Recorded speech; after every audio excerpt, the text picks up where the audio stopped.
Siddharth sir live হয়ে গেছে, শুরু করুন।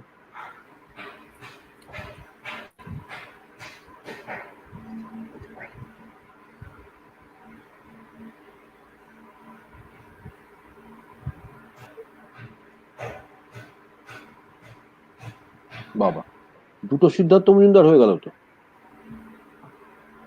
আপনি স্ক্রিন প্রজেকশন করেছিলেন।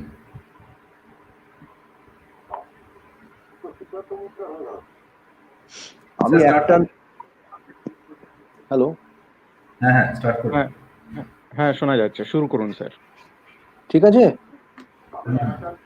হ্যাঁ, ইউটিউবটা স্যার, ইউটিউবটা যেখানে হচ্ছে সেটা সাউন্ডটা সেটা সাউন্ডটা কি টপ বুঝছো?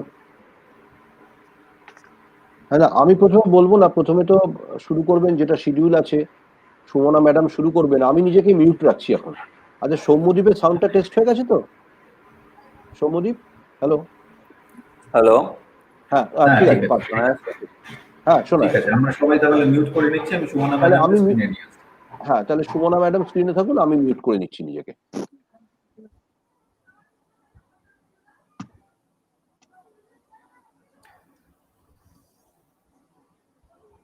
Good afternoon, everybody. A warm welcome to today's webinar on the race to survival, Indian economy and turmoil, and a struggling sports sector. This webinar has been jointly organized by Department of Economics and IQAC of Vivekananda College for Women and Department of Economics and IQAC of City College. We are privileged to have eminent speakers with us today. We have distinguished academician and economist, Dr. Ajitabo Rai Chaudhuri, professor in Department of Economics, Jadavpur University. We have renowned sportsperson, Mr. Shomadip Roy, an Arjun awardee, Commonwealth gold medalist, and coach of Indian table tennis team.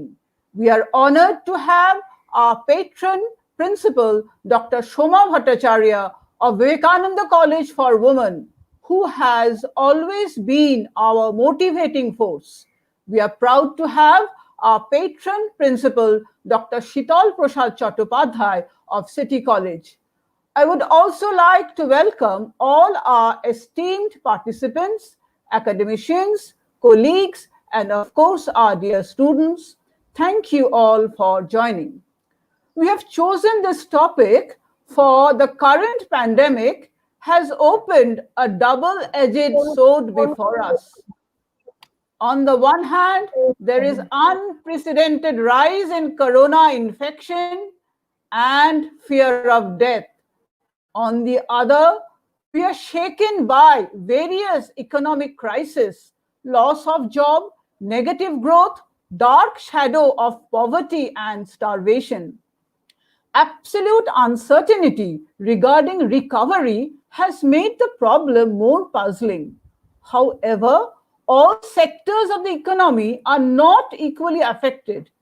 Time has come to carefully design a recovery policy, identifying the potential losers.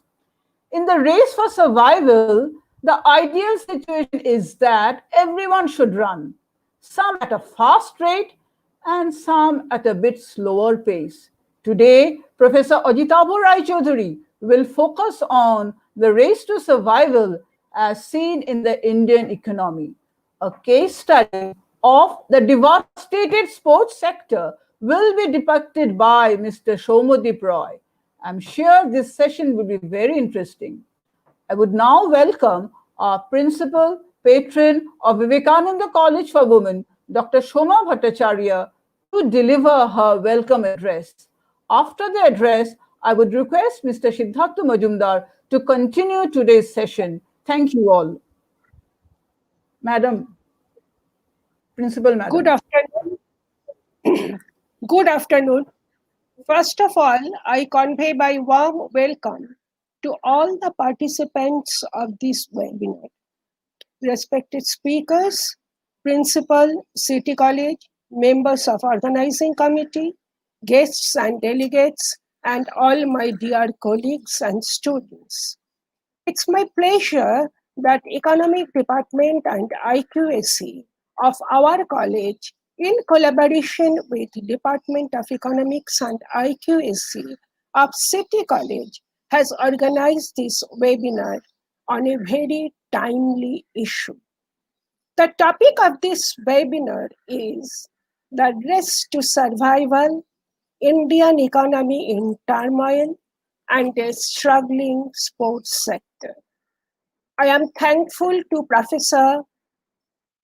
Ajitabho, Professor Ajitabho Rai Choudhury, Center for Advanced Studies, Department of Economics, Jadavpur University, and Sri Shomadev Roy, Arjun Awardee, Commonwealth Gold Medalist and current coach of Indian National Table Tennis team, for their kind consent to be the speaker of this webinar.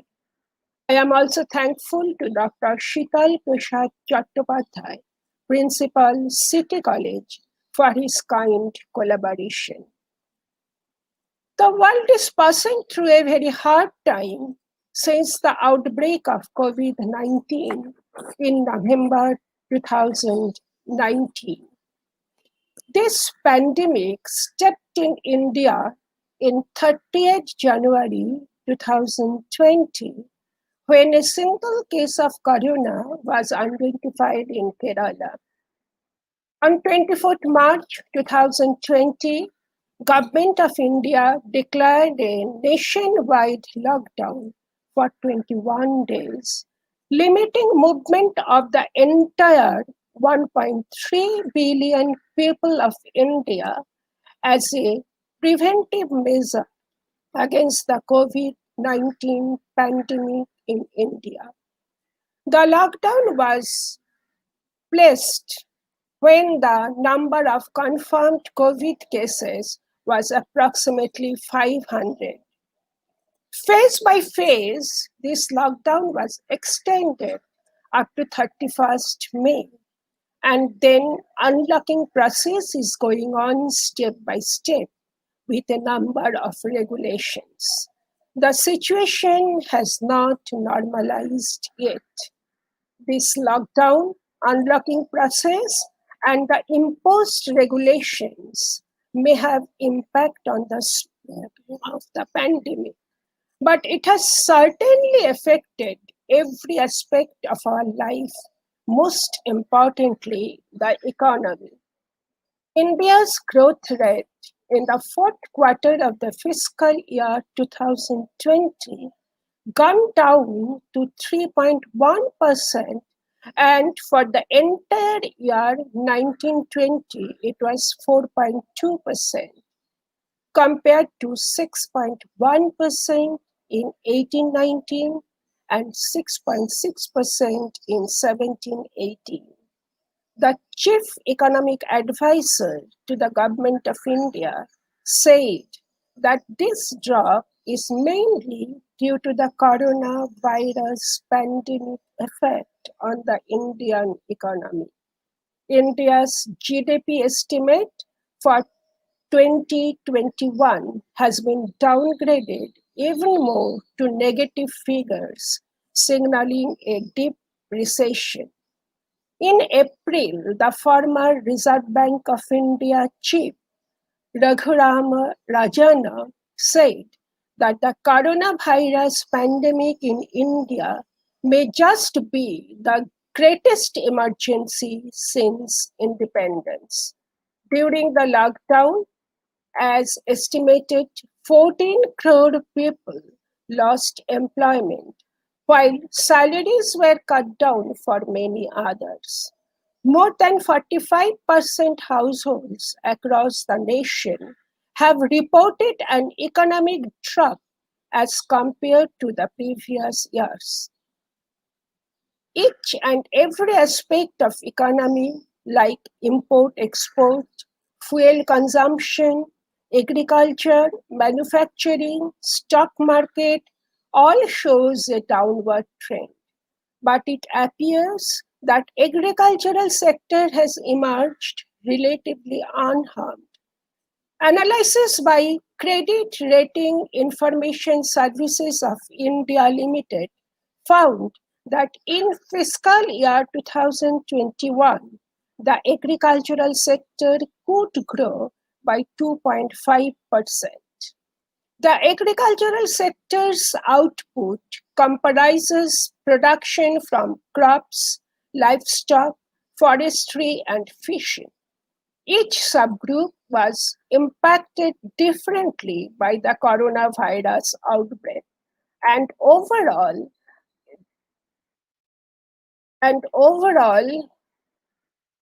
the sector has not experienced a major shock during the lockdown.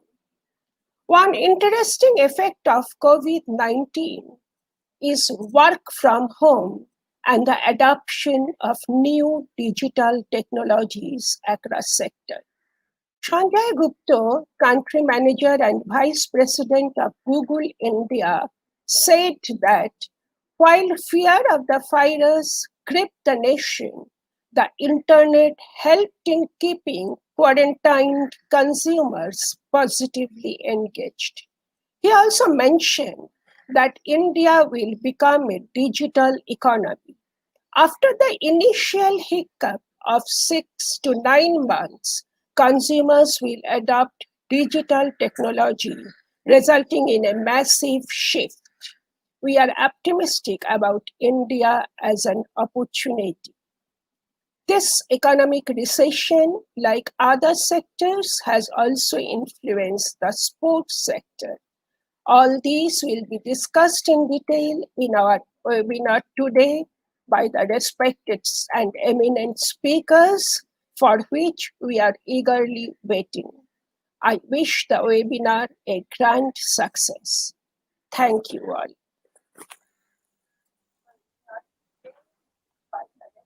Thank you, Dr. Bhattacharya, Principal, Vivekananda College for Women. And also thank you, Professor Dash, for nicely presenting or nicely explaining the purport of today's webinar theme. And it is my pleasant duty to introduce the speakers, both of whom are very well known to me. But before I do so, I will speak from the organizer's point of view, why we chose this topic. Sports is not much of a talked about sector in Indian academic circle. And we feel that this goes back to our cultural tradition, where we do not really value sports. It's not much in our culture, and that is why it has spilled over to the academic world as well. So sporting analysis is not often seen. Analysis of sports economics is not often seen in the mainstream economics discussion. But we feel that it is a very important sector. We like it or not. Theoretically, yes, we say that as a social glue, it has immense value. If we write an essay on the importance of sports as, say, the holistic development of a child, we say it's very important. We wax eloquent on the virtues of sports, but practice we do not really. But like it or not, it has emerged as an important sector in the context of Indian economy. It has experienced double-digit growth over the past few years, and it was projected to grow at double-digit rates for the next few years as well. And it was emerging as a great, large employment-generating sector. More than 1 million people are employed in the sports sector. It contributed to more than $6 billion of output to the GDP. So we cannot neglect it from the economic point of view. And that was the motivation why we chose sports as a topic that will be specifically discussed by our experts in today's webinar. With these words, let me introduce our speakers. I start with our first speaker, Dr. Ajitabo Raychaudhuri. PhD from American University, USA, Ajitabo Raychaudhuri is professor and former head and coordinator of Center for Advanced Studies, Department of Economics, Jadavpur University. He was a senior Fulbright scholar at Economic Growth Center, Yale University in 1996-97, and Reed Hall Scholar in residence of Columbia University, Paris campus in 2007. He was visiting faculty at the ISI Kolkata and Indian Institute of Foreign Trade, also of Kolkata. He had undertaken several important projects from UNESCAP, or the United Nations Economic and Social Commission for Asia Pacific, ADB, World Bank, UNDP or United Nations Development Programme, Transport, Health and Environment Pan-European Programme or PEP, Global Development Network, IPPG or IMEX Pan-Pacific Group, South Asia Network of Economic Institutes, Finance Commission and Planning Commission of India, etc. He has also written numerous papers in international and national level journals and authored and edited books. Among his notable books are India's Exports, an analytical study with Professor Sugato Marjit, published by Oxford University Press, and International Trade in Services in India, Implications for Growth and Inequality in a Globalizing World, with Dr. Probir De, also from Oxford University Press. He also authored 2 district human development projects for West Bengal with Sri Shushir Haldar, published by UNDP and Planning Commission of India. His latest edited book with Dr. Probir De is on Myanmar's integration with the world, published as Palgrave Macmillan series by Springer. Dr. Ajitav Rai Chaudhuri, our first speaker. On a more personal and lighter note, I may add that he has taught our entire family, husband, wife, and son. I'll wait for a very brief period, and I do not know whether any other family unit has the distinction of being students to the same teacher, or at least to Professor Rai Chaudhuri. We will discuss it after the webinar is over. And it is my great pleasure to introduce our second speaker. We have an illustrious sportsperson as our second speaker, Sri Soumyadip Roy, winner of the prestigious Arjuna Award. Soumyadip became the youngest ever national table tennis champion in 2000, when at the age of 17 he won the senior national table tennis championship, and that record still holds good. He won the senior national table tennis championship twice and represented the country in numerous international events over a span of 15 years. He became a Commonwealth Games gold medalist in Melbourne 2006 when he won a historic match in the decisive match against his Singapore opponent. Incidentally, it was the first time when India won the men's team championship in the very tough Commonwealth Games championship. And in his more than 15 years of international careers, Soumyadip won more than 20 international medals. It was almost a deja vu for Soumyadip when, as the coach of the Indian team, under his guidance, the Indian men's and women's team won the Commonwealth Games gold medal in the recently held 2018 Gold Coast Commonwealth Games, also in Australia. He is currently the coach of the national Indian table tennis team, the senior national Indian table tennis team, and if COVID permits, he will certainly be on the plane to Tokyo for the 2021 Olympic Games as the coach of the Indian table tennis contingent. And I may add here that while he is doing a very important job as the coach of the senior national table tennis team, he is doing an equally, if not a more important job as the head of his academy, Soumyadip Poulomi Table Tennis Academy at Jadavpur, where he is grooming not only top level national players from all over India, but also young players. And we hope that in the years to come, his academy will play an important factor, as important a factor for table tennis in particular and for sports in general, Indian sports in general, just as Gopi Chand's Badminton Academy in Hyderabad is currently doing. That is our second speaker, Mr. Soumyadip Rai. Now, I have the honor to request Dr. Rai Chaudhuri, Avijita Rai Chaudhuri, to address the gathering. Thank you. Thank you, Siddhartha, for a very generous introduction. And it's always a pleasure to come and talk in this kind of webinars. And I thank the organizers, City College and the Vivekananda College for Women, to organize a seminar. In fact, the beauty of this seminar, I would say, the important thing is this, that they have chosen a topic which is the common element is Indian economy, where it will go after all such a, I would say, very trying time for average Indian. But they have added one dimension, that is the sports sector. And I will touch upon that a little bit from where I think our second speaker, Shomodip, can easily pick up. So what I will do, I will just give you some idea of the pandemic, how it has affected our daily lives, the economy as a whole, and then finally, what's the way out basically. It can be a short-term process where you try to get over the thing, and then it may be a medium term, and then finally a longer run, more permanent kind of a solution. Now, let me remind everybody that our economy was not running very well even before the pandemic came. If you look at the last financial year, 2019-20, our national cake, which is the GDP, expanded at a rate 4%, which is lower than is by 3% than what was projected. So it was assumed that the national cake, which all of us eat, that's the thing which we share among ourselves, did not grow at the rate which was desired. So naturally there was sacrifice.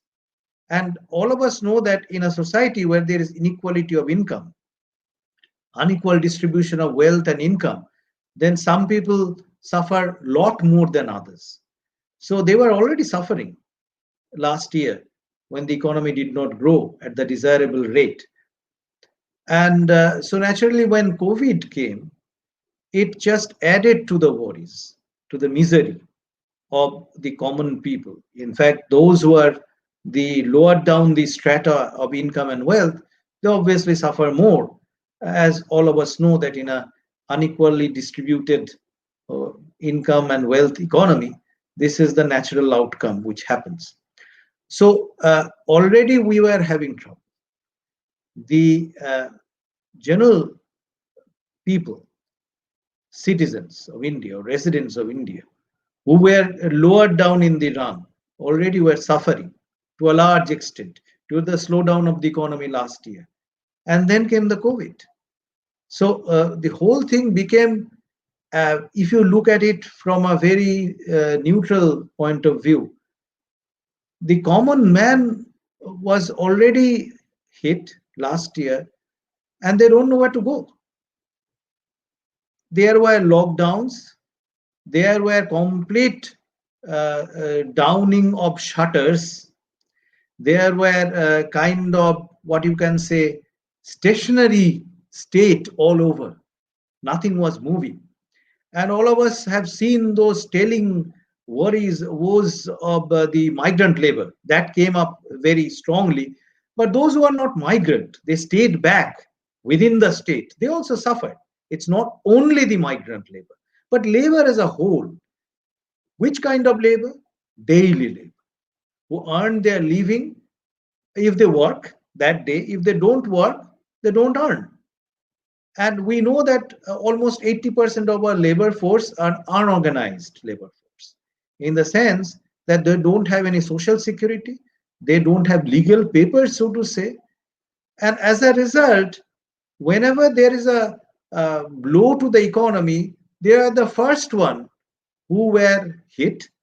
And naturally, they were laid off in a sense, and they lost their jobs, etc., whatever way you look at it. Now, once we look at this scenario that daily workers and unorganized workers were hard hit, you must not forget that the organized sector, the trend in recent days is casualization.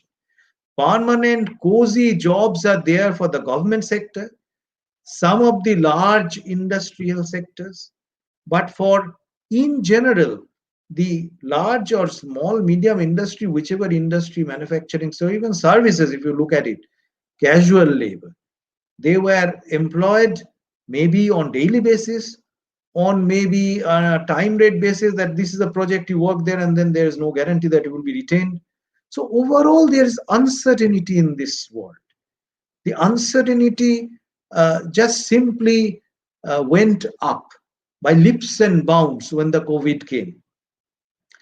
And the response to the government, response of the government all around the world, India no exception, that we must put money in the pocket of those who have lost their jobs and no position to earn. One reason, much talked about, that the Indian economy was having a problem of demand, because already automobile sector, the engineering industry, the electronics industry, even the textile industry, they were saying last year that we have so much accumulated unsold stocks, unintended. We wanted to sell, but people don't have either don't have the enough purchasing power to buy it, or they are not buying it. Even the real estate sector, which provides a lot of employment to the real estate, means the construction and real estate combined. If you look at this, they were complaining that they don't have enough buyers. So naturally, this sector, which gives employment to a large number of unskilled workers, and they are plenty. The number of unskilled workers, maybe out of 10, 9 will be unskilled or semi-skilled, 1 will be skilled. In that kind of a scenario, you can easily understand already these unskilled workers who do not have much education, they were having trouble, because the sectors which employ them, simply we have a problem that they were not employing enough people. Now, given this scenario, let me see, there is a light coming in from there. Can you see me? Okay. So what happened then is the government said, and naturally, so all over the world this was the case, just put some money in the pocket of those. So many of them have lost jobs. One thing is that then they will go and demand goods and services, so the economic activity will not collapse. As the title of this seminar says, a survival, question of survival of the economy as a whole. So COVID, no doubt, it's a health pandemic. People's health are at stake. But then if you cannot provide some kind of a wherewithal to these persons, they will not have enough protein intake, enough nutrition, and they will be prone to COVID or pandemic attack very soon. So not only that, the demand in the economy has gone down, so you have to provide money so that they can demand and the economy will pick up. Apart from that, there is this major issue. If you do not provide enough money to these people to buy nutritious food, let alone other kind of things, they will not be able to fight the COVID pandemic, because you need protein and other nutritious food to fight this pandemic. Given this scenario, what we saw is it's almost like 20 lakh crores was infused into the Indian economy. And out of that, around 2 lakh crores, so basically 1% of the total gross domestic product of the economy, was of the form of direct transfer in some form or other, either to the bank account of the women or the old age people or those who have lost jobs, etc. The major part of the infusion of money or infusion of fund which the government and Reserve Bank undertook is not direct transfer.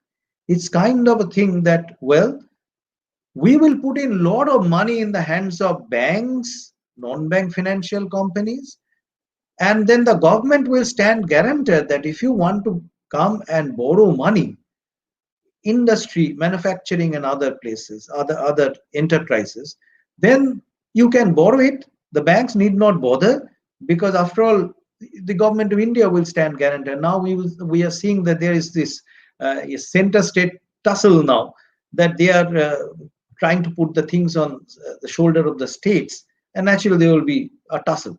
I can foresee that. But nonetheless, that was the idea, that the government will be a guarantor. But then this is not the thing which amounts to a direct transfer of money in the hands of people. So if these people take loans, especially the medium small enterprises who really create jobs, and remember, if the manufacturing sector starts operating, then the service, a lot of service, maybe 50% of the services, transport, travel, the financial service, the accounting service, repair, the retail sales, they survive because there is manufacturing. You have products which are manufactured, which you are not selling. So if the manufacturing sector suffers, then the service sector also suffers. So overall, the scenario is, the government's idea is that if you put a lot of money in the banks and the interest rate becomes lower, then these and they stand guarantor, then a lot of these small scale industrialists or entrepreneurs will come forward, along with maybe some large scale industries too, and then they will start producing, because on one hand they are putting some money in the hand of common man, and then they are trying to give easy money to these enterprises. So if the enterprises start, then these workers who have lost jobs may come back, get the income, and overall the demand scenario will be a little better. So it's kind of an interactive thing, that if you produce or if you generate income, then naturally that will uh, give encouragement to the manufacturers or the producers of either goods or services to produce, and then the supply and demand both will move hand in hand. Good idea, no doubt. But remember, giving money to people directly by some kind of a transfer is much better, is much quicker, which will produce results than the circuitous route that, well, I flood the economy with money in the banks and non-bank financial corporations, etc. And then if they come and then start producing by taking loans, is a medium term, is a longer term thing. Whether that will be successful or not, I'll come to that in a moment, is questionable. So the government of India, what they did is 1% direct transfer. European Union had something like close to 8-9%. United States has more than 10%, 11-12% direct transfer. Either they gave it to people by some kind of a transfer of money to their bank account or whatever, and also they gave money directly to the small enterprises, that look, I am just giving you money for almost like 3-4 months salary and wage. You just maintain the workers. They might be not producing anything, but I give you the money just to maintain them. Let them be on the payroll. Just don't throw them out. But in India, this did not show up very prominently. The Indian government took the other route, either a guarantor, cheap money, cheap loans, and then they also talked about reforms, etc., which is a very uncommon thing, that in this trying time, if you want to push reforms like power sector reforms or agricultural price reforms, etc., that may not be taken very kindly by the common man struggling to survive. But nonetheless, Indian government did that. So I would say that India's approach is definitely different than what happened in the European. The reason which Indian government gave is that they do not have enough fiscal space. United States or United Kingdom or France or Italy can do it because they have enough scope to have what we call deficit finance. Government earns 10 rupees, they are spending 20 rupees. They can do that because they have space. They can do it in terms of how much they can spend as a percentage of our total income. Indian government has a binding limit, something like say 3.5%. Total income, if India's total income is 100, you cannot spend or cannot borrow more than 3 rupees 50 paisa. So Indian government said our hands are tied. So they ultimately went for overriding this. So they will have a deficit maybe now of something like 5.5% or 6%. So instead of 3 rupees 50 paisa for every 100 rupees taken as loans from the market or from Reserve Bank, they will go up to say about 6 rupees. Nonetheless, they took these steps in very graded manner. Maybe some precious time is lost in the process. But the more important point is this, that even if you give money to people directly, or you ask the entrepreneurs, come, take the money, start your business. We are the guarantors. If you start your business, people will be employed, they will earn. So your worry that I am producing but I'm not getting enough buyers, that will be taken care of. But think about that. Already from last year, there was uncertainty. You do not know, the daily laborers do not know whether they will be retaining their daily work tomorrow, because already the industries were cutting jobs because they do not have enough market, they were saying, and they did it. Automobile sector, engineering, electronics, etc., which produces a lot of employment for that matter, and the corresponding services who dependent on this, all of them have uncertainty. And then COVID increased that uncertainty. And think about that, you give a person 100 rupees and the uncertainty has gone up maybe 5 times more. Would you spend the money total 100 rupees now, or you will try to spend a portion of that today and try to save another portion for tomorrow? And if that portion, uncertain future, goes up, then all our wish that we are paying this money, so they will buy goods and services apart from necessities, they will buy something more than that, because we are used to buying things which are non-food items. Almost 60 rupees out of 100 rupees spent in India is on non-food items now, because food habits have changed, people's taste have changed. But that will not happen if uncertainty is there. The government didn't talk about uncertainty that much. So they just thought that whatever is going to people, they will spend it and demand problem will be solved. That's not going to happen if there is uncertainty. On the other hand, if there is uncertainty, how many of the medium and small enterprises say? Already they were suffering from a dearth of demand and various kinds of problems. They will go and ask for loans. If I take a loan and I'm not sure whether I will be able to use that loan and produce and sell my goods, I may not be able to repay my loans. Even if the government stands guarantor, you don't know if the government stands guarantor, when the government will come forward and pay the money, and then if there is a problem, if I go to the bank next time, 6 months later, whether they will give me money or not, I don't know. On the other hand, some people will come, whom we call the very fictitious, very fishy kind of characters. We know in India it's happening.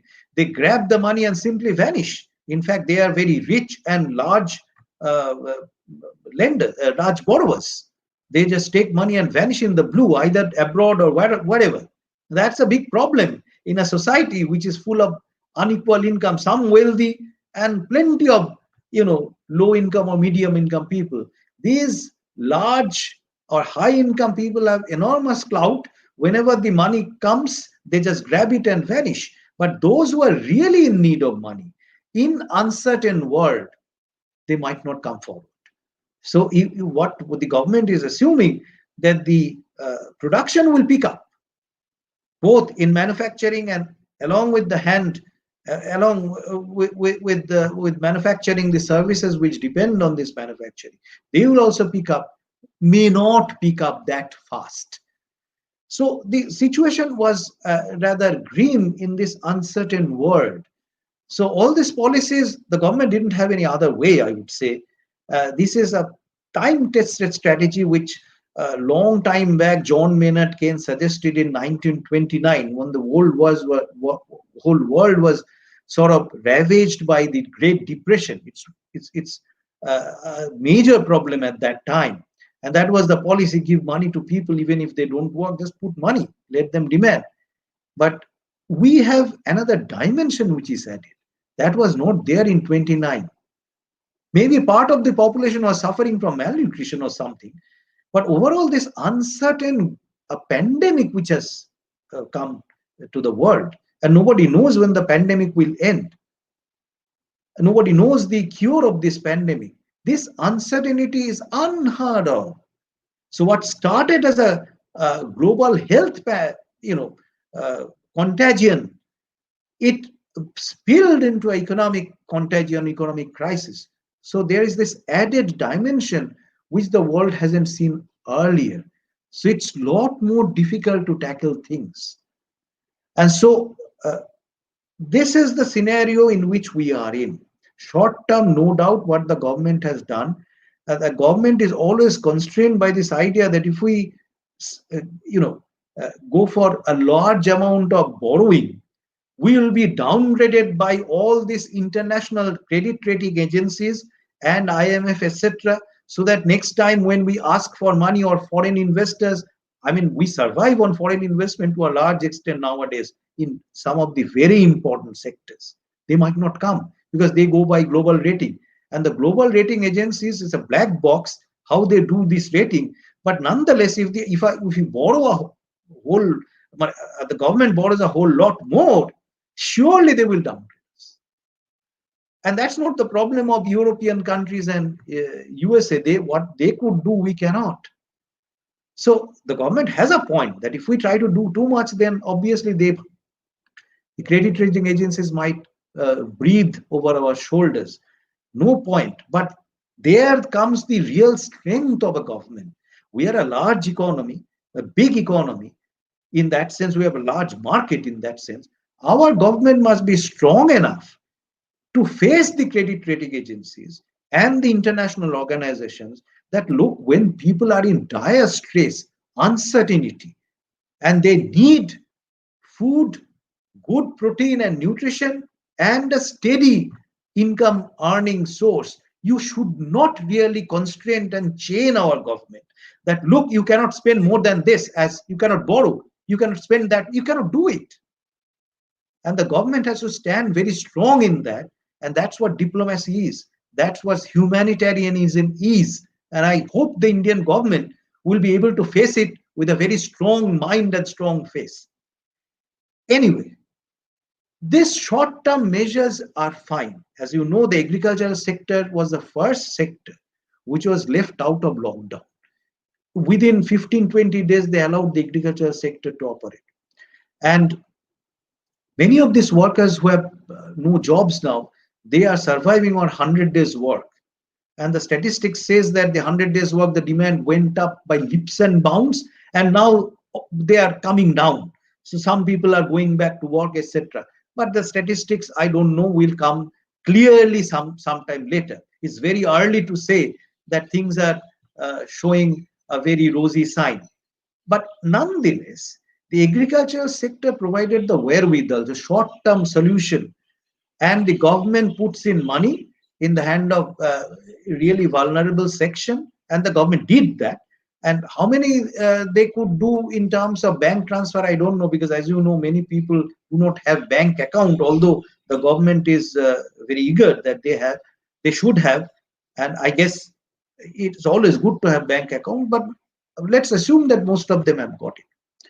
Out of this short term, how the economy then will come out in the beginning by a push, which the government is trying to do. But that push is something like you have a stranded car, then you start pushing it, and then sometimes it should pick up the gear and starts moving. Otherwise, you cannot push it indefinitely. So what's the medium term or long term solution for that? In fact, remember, in order to grow, an economy to grow, pick up the production and manufacturing, I place most importance on manufacturing and medium and small industries, because they create really jobs, and they create jobs not only in manufacturing but also the related services. A lot of them depend on the manufacturing activities. Now, in order for them to grow, there are two things. One is this demand problem, and you know that you have a push, and then the thing should move on its own. The production activities should pick up, must generate some amount of income, which will be then some kind of a self-propelling things. And as a result, the industry as well as the households, they must move together. Industries and enterprises should start production. The household should get the income out of it. They will spend this income, and then the demand and supply process will move hand in hand. That's exactly what happens in a normally growing scenario. The problem here is twofold. One is that we already have a problem of supply of intermediates or raw materials for that matter.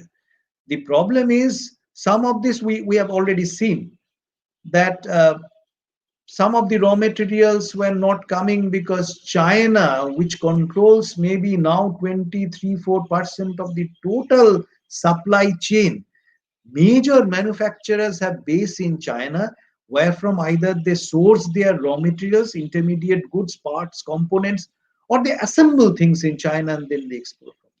China got a disruption, and that really had the world suffering in a sense, because when the supply chain was somewhat halted, our production suffered. And some of them are very important production, like pharmaceutical industries. And some of the major components, raw materials, were sourced from China, and that got affected. And then came this undesirable developments on border between India and China. So as a result, there were disruptions there also in the supply process. So on one hand, we have some problems in the intermediary supply, intermediate goods, including parts, components, raw materials, etc. The other is the labor. Many of them have gone back home.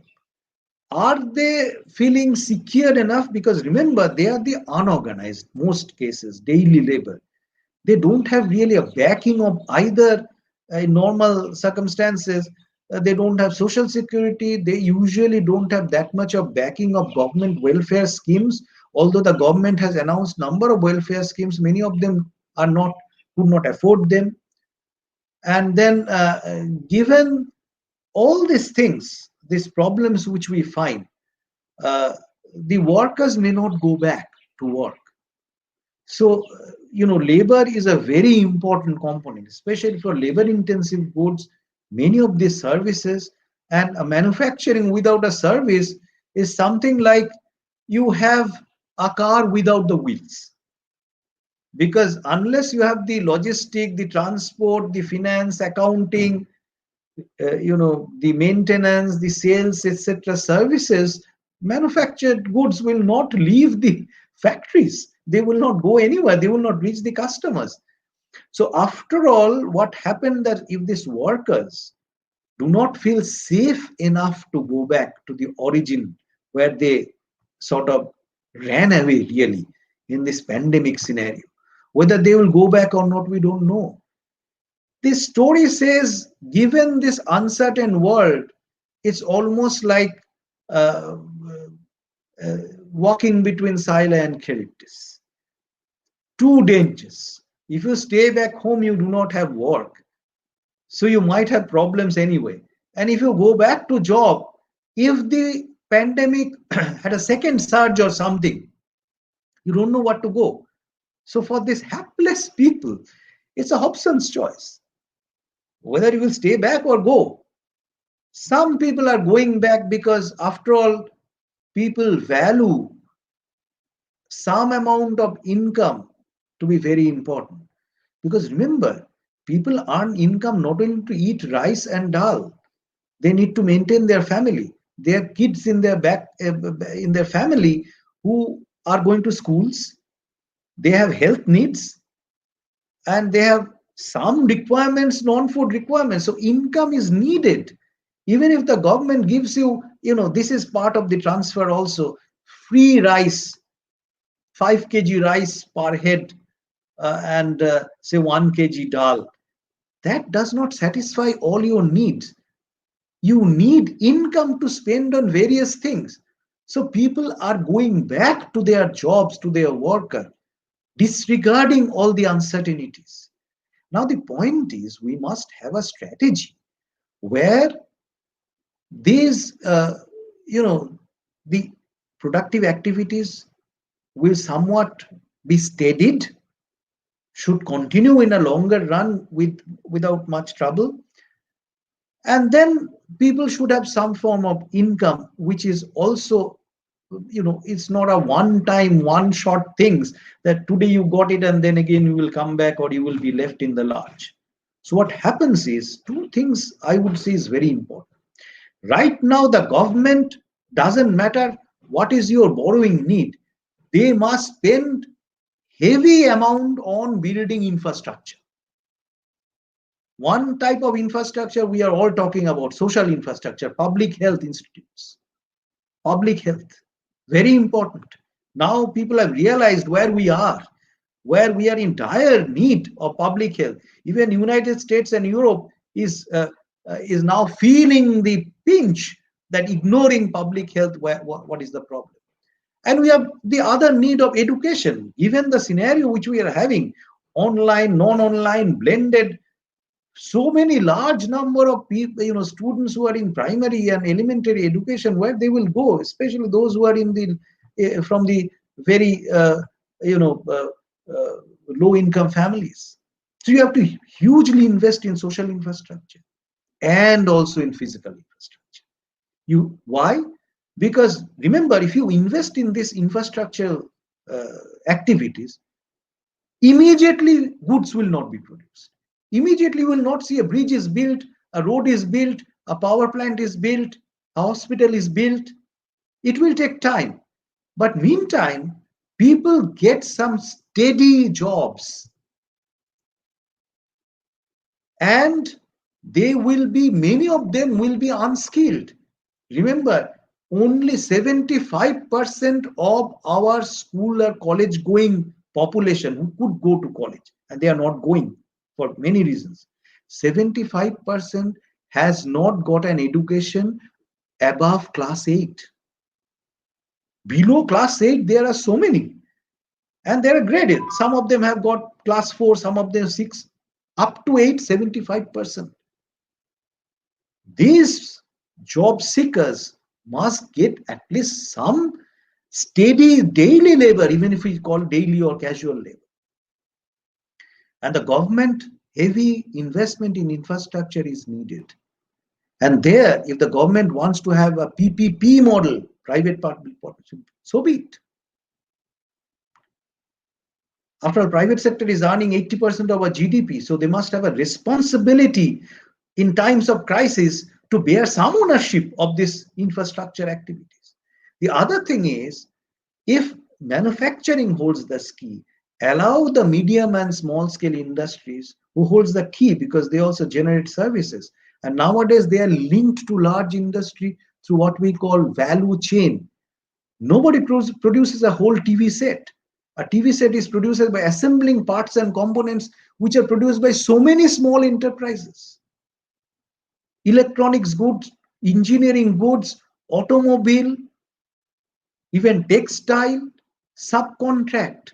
That is something which has changed the whole production scenario in last 30 years.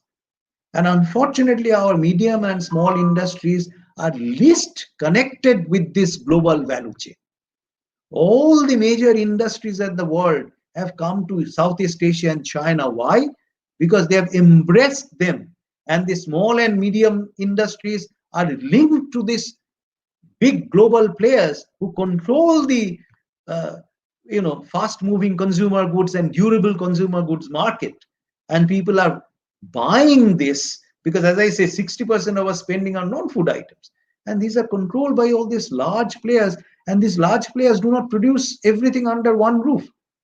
They have a fragmentation. They have outsourcing. And the small and medium industries survive on that, and that very strong symbiotic relation, which we never had, in 1960s, 50s, or still way back. There, the idea was the big capital always eats up the small capital. They are antagonistically related. And now there is a symbiotic relation. The large survives on the small, and the small survives on the large. But Indian medium and small industry were absolutely not given the fillip by the government or Chamber of Commerce or other bodies to get linked with the global value chain. Some of them are in the domestic value chain. Some of them are linked through, say, automobile and some electronics industries. You see that. Some of these are even, pharmaceuticals and some fast-moving consumer good, cosmetics, etc. You will find that these are all subcontracted to very small and medium enterprises. But this has to be scaled up like anything. That will give them some kind of sustainability in the long run. We are talking about long run. How the car, after being pushed initially, can roll. And remember, so much money is floating all around the world. All major economies are pumping in money just to get that economy moving. And that money is at some point of time in 2021 will start rolling in. And this worldwide demand will pick up. Not only our exports might go up, but this large, big players, producers of all kinds of manufactured goods will require parts and components. Many of them are trying to move out of China. And the statistics shows that those who have moved out, and some of them are steadily moving out, just to make sure that you do not give a monopoly power to a country. For any disruption, the world is disrupted. So you distribute it. Only maybe 5% has come to India. Most of these have gone to Southeast Asia, Vietnam, Laos, Thailand, Malaysia. There is the failure. We talk a lot. Even in last budget, we talked that we'll make our assembly hub. We couldn't do it. At the end, I would say the sports sector is not mentioned, but at least study is done. That's why people do not know much about it. But I was just looking at a study which was made by Australian government. Right now, remember, a sports activity not only give us, psychic satisfaction. That's very important to survive. Nobody values it. If you monetarily value that, that's a big value which the sports sector generate. And if you put monetary values, you add it up and you will see how much the GDP goes up. Unfortunately, that is not done. But the sports sector, by generating demand on two counts, they generate demand for various kinds of service. Sports event, you see so much advertising services, catering services, the other kinds of all this kind of supplying the nitty-gritties, etc. Many kind of services. Service sector depends on that. And the other is manufacturing. You look at the anything, you call it tennis, you call it cricket, you call it football, all these instruments which are needed is a big manufacturing industry sector. And right now they produce something like, at the Australian government, I think it's a wonderful study they have made. I haven't seen such a very detailed study about India they have made, because they are interested in grabbing the market, but they have done a very good job. Something like 45,000 crores or something rupees is now produced in that. That's something not much. It's maybe 2% of our total GDP. In developed countries, it's still less than 1%. In fact, if you combine the services, etc., that will go up to 2-3%, I'm quite sure. How can you ignore this sector? They produce so much in terms of, as I said, manufacturing as well as services. How many people depend on them, and how many people have lost their daily work due to this? Apart from highly paid cricketers, they can survive, and maybe some highly paid other sports persons. But not all sports persons are so highly paid. They are also suffering. So this is an important sector in terms of its contribution to the economy. And as I said, if you add the psychological satisfaction, the utility which they generate from this daily din and bustle, people need this. If you put monetary value to that, the total valuation will be maybe 5% of our GDP. So how can you ignore this sector? Let me stop here. And so I think I make the groundwork for Shomodip to come in and contribute more generously to the sports sector scenario. Thank you very much.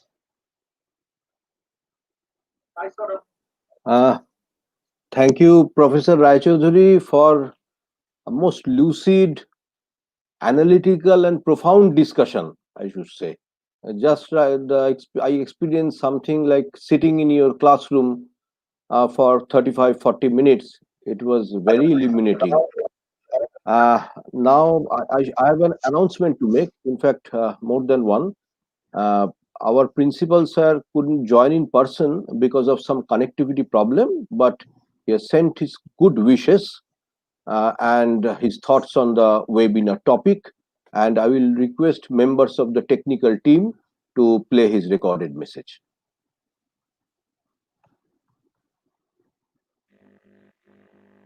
Thank you, sir. Our principal has not been able to come here due to his some engagement. Therefore, I am presenting his audio message.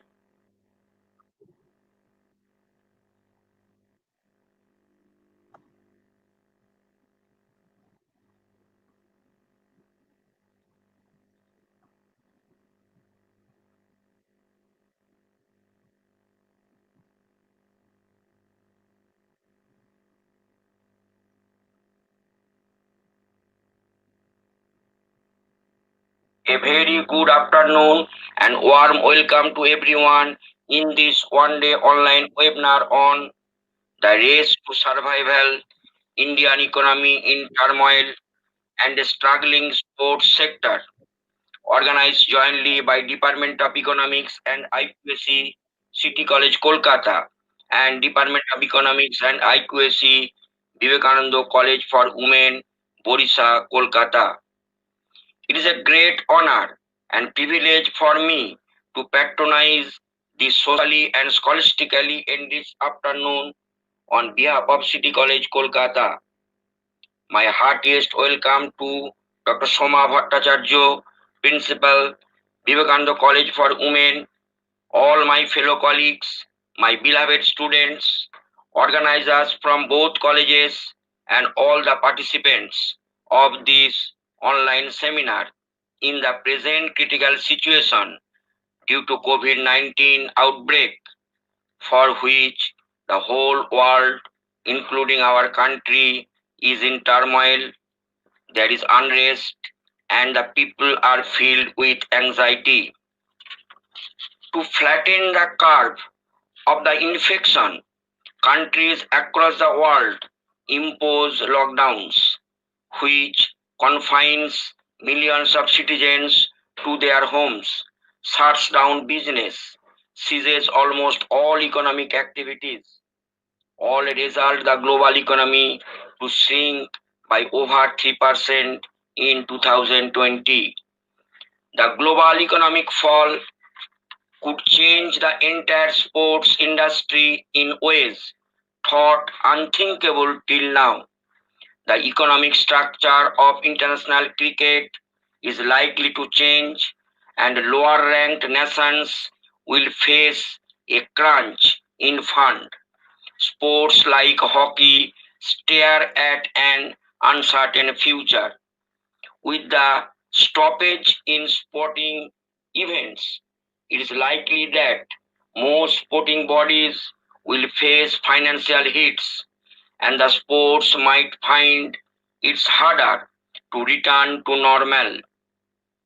Today's seminar will emphasize on the survival strategy of the Indian economy in general and that of the sports in particular. So I must heartily welcome the honorable speakers, Dr. Ajitava Rai Chaudhuri, Professor and former Coordinator, Center for Advanced Studies, Department of Economics, Jadavpur University, and Sri Somadip Rai, Arjun Awardee, Commonwealth Gold Medalist, and current coach, Indian National Table Tennis Team, for their kind acceptance to deliver their lectures. I wish these two eminent persons will make all emotive through their valuable lectures. I am sure all will enjoy the lectures and will be enriched. Welcome you all again for cordial participation. I wish a great success of the webinar. Thank you. Enjoy the lecture and Let me extend our thanks to our principal sir in absentia and also to the members of the technical team. And one announcement for the members of the audience. You can put in your questions in the chat box in the YouTube channel you are viewing currently. And at the end of Sommodip Roy's speech, we will have a nice, interesting, and fiery question answer session. So I will now request Mr. Sommodip Roy or Junawadi to address the gathering. Sommodip. A very good afternoon to everyone. I hope everyone is doing great. At least trying to cope up in this current pandemic situation. I know we all know that it's been a very tough last 4-5 months for all of us. But I believe the most important thing is that we keep fighting. That is the best we can do in this current situation. I would like to thank City College and also Vivekananda College for Women for organizing this webinar and keeping sports as a topic, because this is probably one topic which is left out in Indian economic system or whatever system we talk about. Probably other than cricket or some important sports person in the country, everything is left out. Ajita Vosar has spoken about the turmoil of Indian economy, and today I will talk about how the COVID has affected the whole sports ecosystem, and also how we can revive the whole situation with time. And first, let me so I will I will share a screen. Just one sec.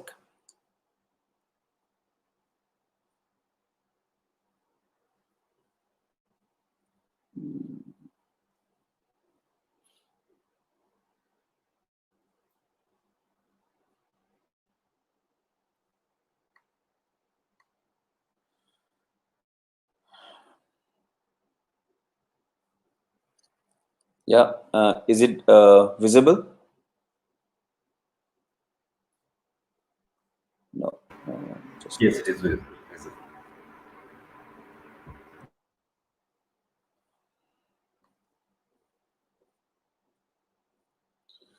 So first, let me explain how sports is an integral part of our economy, India's economy.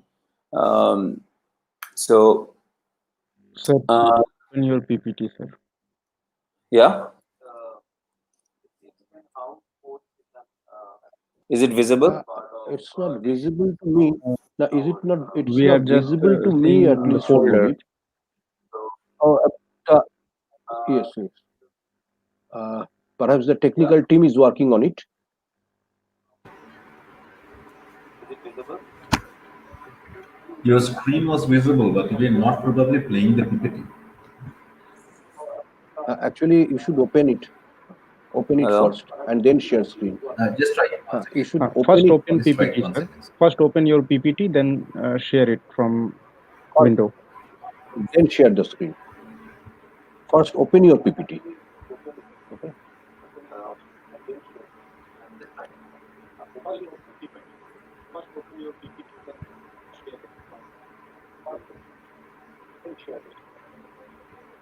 Okay. You're telling me? Yes, Yes, yes, yes, yes. yes, sir.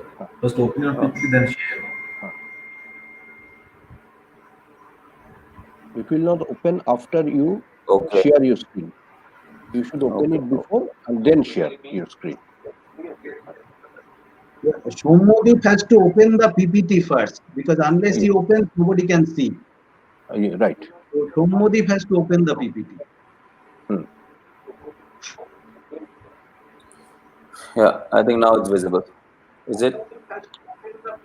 Not yet, but yes, it's not Yes, visible. it's visible. Fine. Yes, It's yes. visible. Fine, fine, fine. I can Please see carry that. on. You can show it in full screen mode. Okay.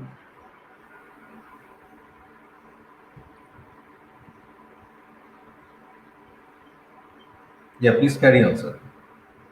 Yeah. So we will talk about how sports help in building the nation. First, we will talk about from a non-economic point of view. It improves public health. We are trying to establish, India as a sporting nation, and I mean, the physical awareness is one thing we are talking so much these days. So it is not only to take up sport to play it in a professional level, but also sports should be taken to improve the general awareness among the people. It channelizes youth's energy, like youth shouldn't get distracted in doing so many unsocial activities or things which are not desirable. So it kind of channelizes youth's energy. Sports brings together different communities. It gives an opportunity to learn about different cultures, because they say traveling is the best knowledge, best way to develop a knowledge. So when we play sports, when we go to a play tournament, different part of the country, different part of the world, so we meet different kind of people, different people from different communities. We talk about their culture, share our culture. This is the best way, I believe, to share your knowledge, gather more knowledge, and that is what sport does. It also helps in developing holistic development of body and mind. It teaches us team spirit, to accept defeat, to rise from the ashes, to bear pain. Basically, these are all life skills, I would say. In today's rat race, we really literally forget to teach our kids that how to accept defeat. We really literally forget to tell them that it's okay to fail sometime. So in sports, when we play a tournament, suppose I will give an example. When we play a tournament, we play a match and we lose. And suppose you have been preparing for a tournament for quite long, for 1 month, 2 months, or probably for a year, and you lose, and you don't have any time to regret on that and sit back. What sports teaches you to fight back immediately, keep your loss at the back, and then forget the defeat and come strong for the next match. So it really teaches you to accept defeat and rise from the ashes. This is what the sports does. And of course, from the economic point of view, sports, for the sports there is a sharp rise in tourism and FDI inflow, of course, because of the traveling of different teams, different clubs, players all over the world, for the hotel bookings and everything, like the events like IPL or World Cup or World Championships. There's a sharp rise in tourism, of course. And also the spectators, they travel all over the world to see their favorite sports persons play. There is capital formation and forex inflow increase. So it helps to develop. Suppose if Commonwealth Games, when the Commonwealth Game was happened in India, we have seen a lot of stadium which has come up in the country, a lot of other infrastructures, small sporting infrastructures which has come up in the country, and which is not only used for sport, which is also used for other important activities, throughout the year. Sports helps to in the job opportunity. It creates a lot of job opportunities around multiple sectors, and that of course helps in our GDP growth. Shomarip, please change your slides. The title slide is being shown. Your slides are not changing. You have to press enter and change the slides also. Otherwise, I'm changing. oh, changing, but it's not being displayed on the screen. So probably I will stop the Yes, slideshow. yes. It's okay. It's okay now. Yeah. Yes, this slide you have discussed, and yes, right now. Please, as you speak, you may please change the slide. Yeah, I think the slideshow has got some technical problem, I think. Yeah. Okay. It's better to physically change. Just pressing Yeah. enter. So So we will talk about the Indian sports industry. Basically, the UN Political Declaration of the 2030 Agenda aptly recognizes the contribution sports make towards the empowerment of women and of young people, individual and communities, as well as to the health, education, and social inclusion objectives. From a strictly economic point of view, sports is one of the most emerging sectors of the Indian economy, with huge potential for growth and employment and FDI inflows and forex inflow. Uh, we will talk about, sports has got a huge ecosystem. We talk about, if we talk about the there is like stadiums, we build stadiums, clubs, academies, hostels, and a huge infrastructure, not only for the players who are using it for their professional use, but also for the general audience or masses of the country.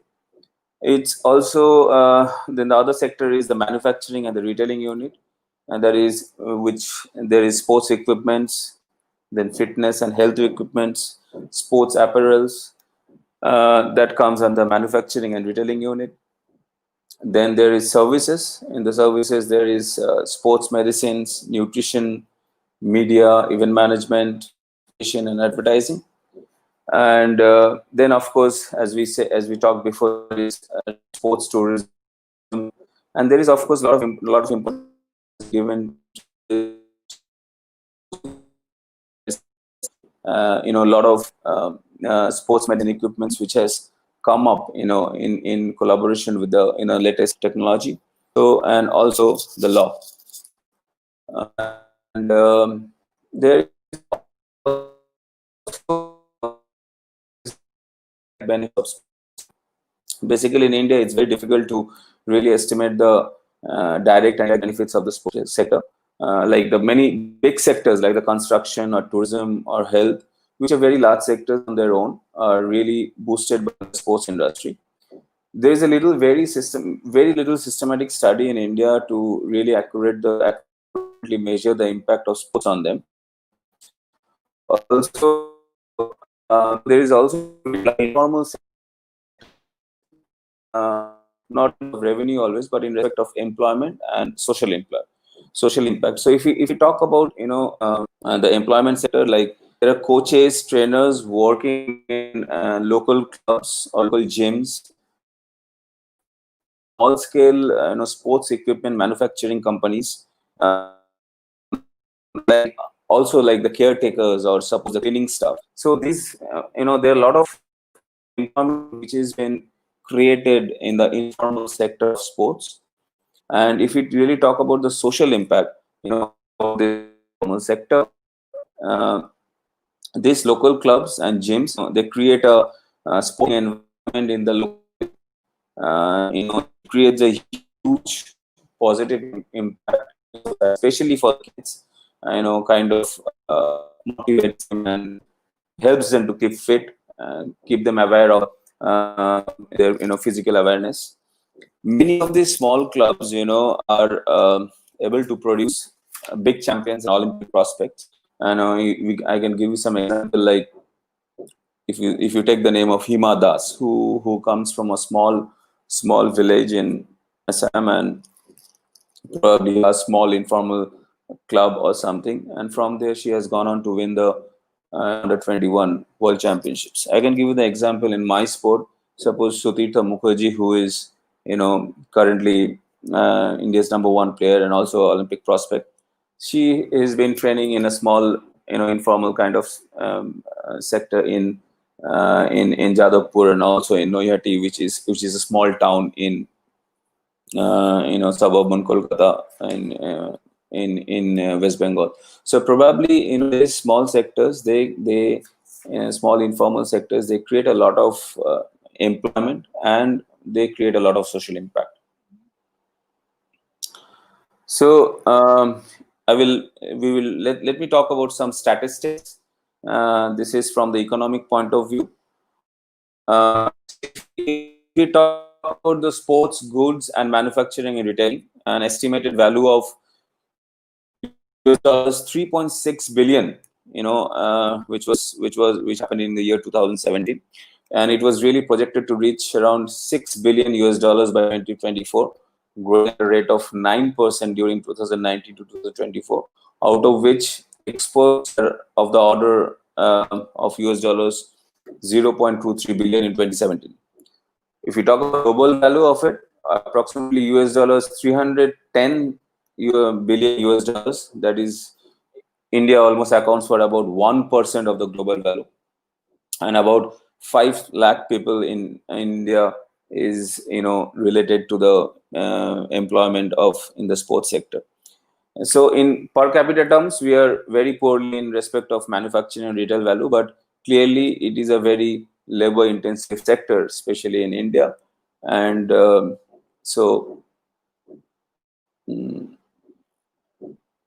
and if you talk about the sports events, all the sports events which happens during the year all over India and all over the world, according to Statista, a leading global business data platform which you'll be knowing, revenue from sports event in India was $590 million in 2019.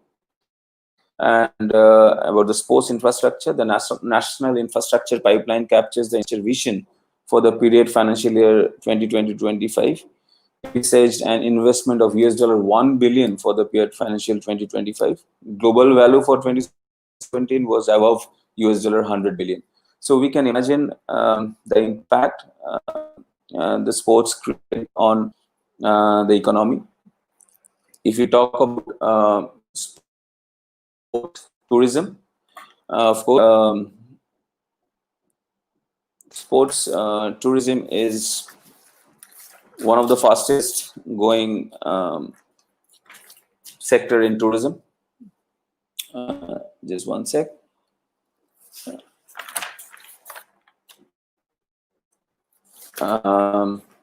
Because of the number of events which take place, throughout the year in different parts of the world, kind of the whole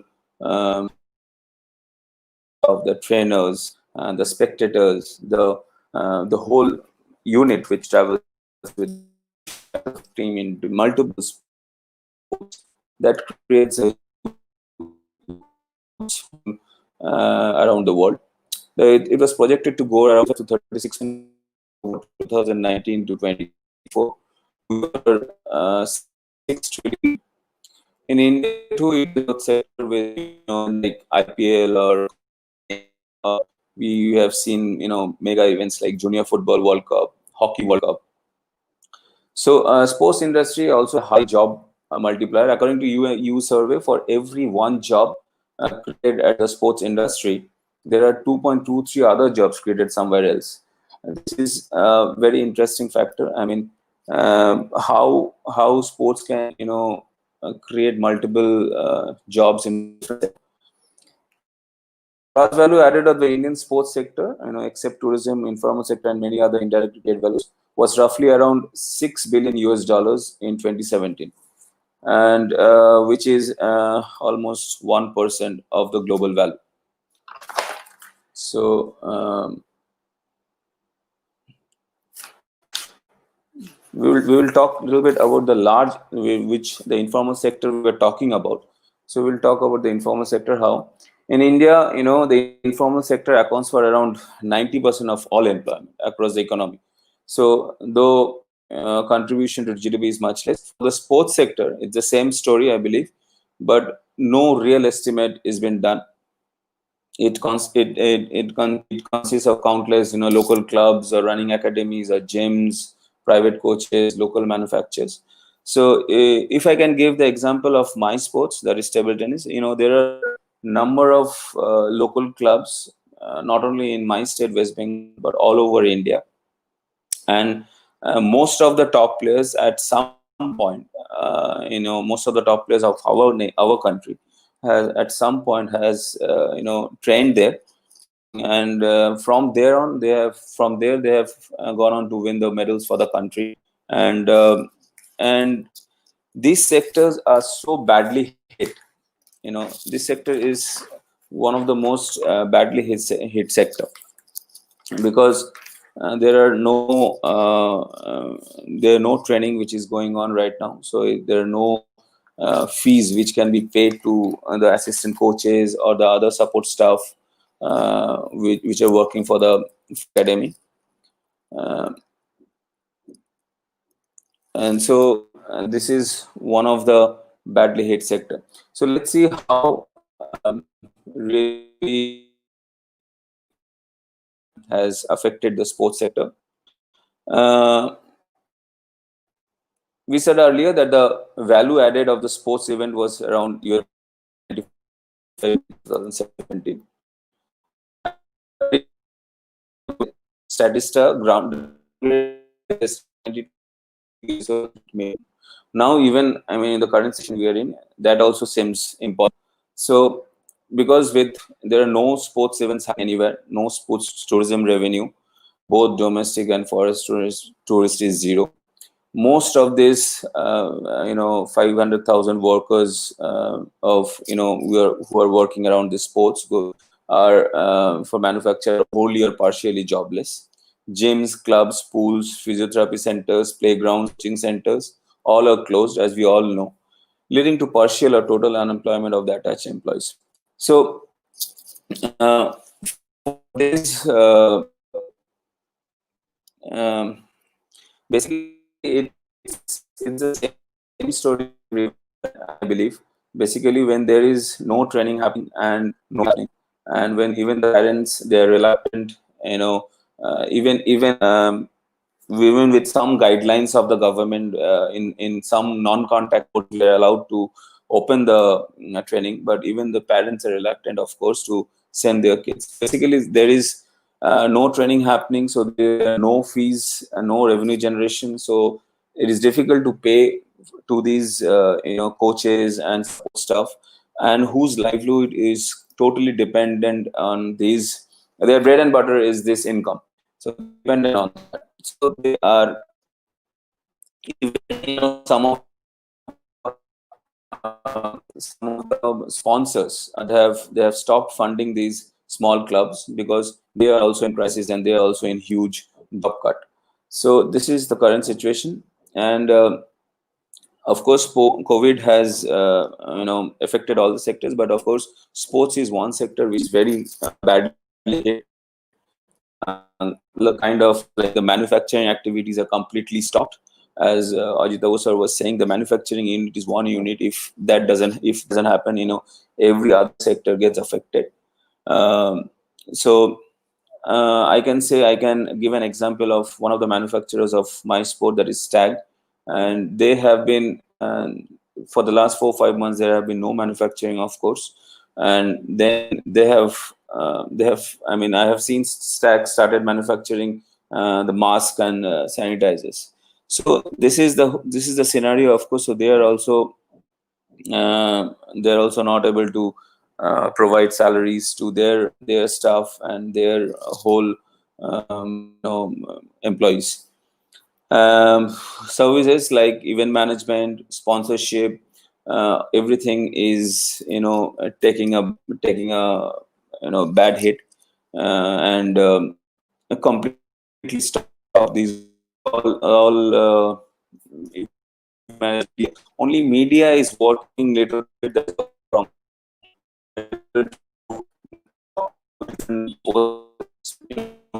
stories. If some of players or some group of trainees are preparing something, probably able to cover and put something, but they are also badly hit.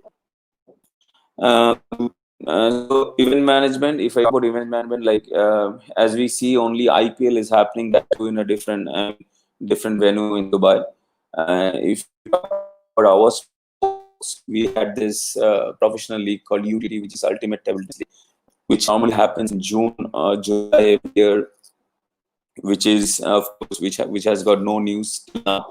And there are many clubs which are related to this UTT. Suppose like U Mumbai is a club which is run by Ronnie Screwvala. So they spoke to me and they said they also have a huge job cut. So they were sponsoring few players, so which is also been stopped for the time being. So there's a huge uncertainty So we don't know when this event management thing will all start, and the mega events which are happening in India will start again. And of course, the infrastructure and the construction work of, there were many stadiums and many academies, and which was taken by central government or by state government. All those entities are completely, all the infrastructure which was building has completely come to a standstill. So we are all hoping that this will get over soon. So more than 1 million have, partially or wholly lost their livelihood in India. As one US analyst says that World War II couldn't shut down sports, but that's what COVID-19 did to us. And 1.3 million and sports job in India, and in 12.3 billion dollars of earning by mid-June in the USA. This has been lost completely. So if now, if we talk from a sports person's perspective, what really COVID has done to the current scenario. So for an elite sports person, these are sports person who are probably, trying to qualify for the Olympics. The Olympics was supposed to be held on August 2020, and it completely got postponed by a year, and it was supposed to happen in 2021 next year. So there are no there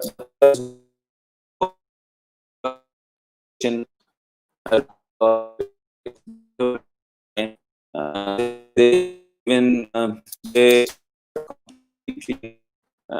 they don't know when it's going to. They don't have any structure which they can use in especially and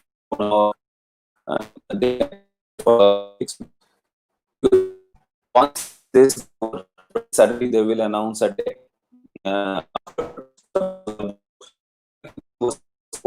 April for our sport. And after 2-3 months, if something gets better, we don't know. Announce the Olympic qualification.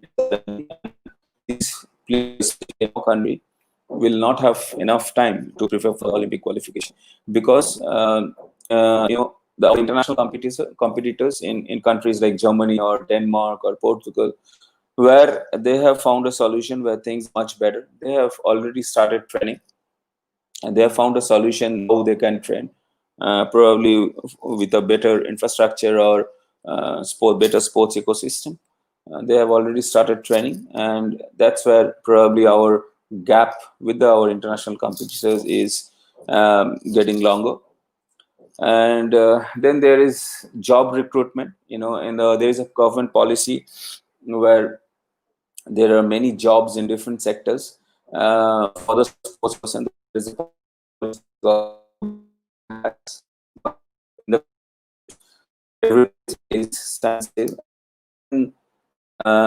Those jobs which were processed before and was supposed to happen, and those are also in complete halt. So this is especially for elite sports person and the professional sports person who are playing the sport. So this is a problem they are facing. For the budding and aspiring sports person, of course, when the kids of 12 years, 13 years, they are not training for so long, for 5 months. At some point, they lose motivation. It's very difficult for them, because we all know that the general mental health is not very bright at the moment for every individual. So of course, as a kid, this budding aspiring kids who get to play normally every day and come to the stadium has got a lot of motivation. Probably they have started losing their motivation because they don't know what to do, and because of the same reason, that of the uncertainty they have. And basically nobody has any answer, because if they have a question that when can we go back to training, probably we or our parents, nobody has a definite answer that when really things will get better. And of course, there are a lot of practice centers which have been closed because of the economic reasons. The same reason that it is not possible to run a center when there is no inflow of revenue, when there is no inflow of fund, which is completely stopped everywhere. So there are a lot of centers we know. The gym, there are a lot of gym centers we see in our locality or area which has been stopped, and all the gym trainers and a lot of other people who are associated with the gyms or these small centers are in real bad shape. So in the current economic hardship we're facing, like even for a lot of parents also, they have lost their job or partially lost their job. The earnings, of course, for their family and their planning for the family has, taken a huge hit. So in the current scenario, the sports has also become a luxury for them, for their family, because they don't know how to cope up or run or manage their normal life in such a situation. To sports kind of becomes an extra burden for them, I believe. So this was from a sports person's point of view. If we talk about from the organizers perspective,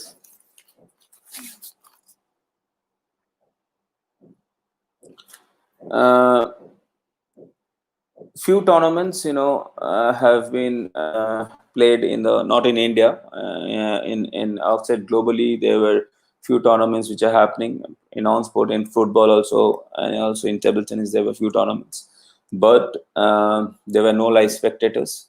So this becomes a huge problem, of course, for the organizers, because if there are no spectators, there are no entry fees, you can't raise funds.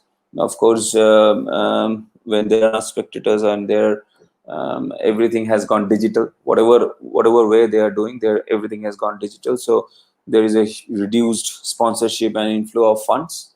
So that becomes really difficult for the organizers to organize even whatever tournament is happening. And even with the situation, there are a lot of fear among the players all over the world. And because as we said, because of the uncertainty, they don't know what really this pandemic is and how. So there are low participation from the players in all sports. I mean, if a tournament is held, if a tournament normally sees 600 to 700 participants, in a recent tournament in table tennis, which has seen hardly 50 to 60. So there are still a lot of fear. Even things are better there, but still there is a lot of fear. In the Indian scenario, if we talk about, as of now, there are no permission to hold any tournament. It has been, I think, till August, till September. I think everything last of September, they are going to take a call if what can be done. There is no permission for tournaments.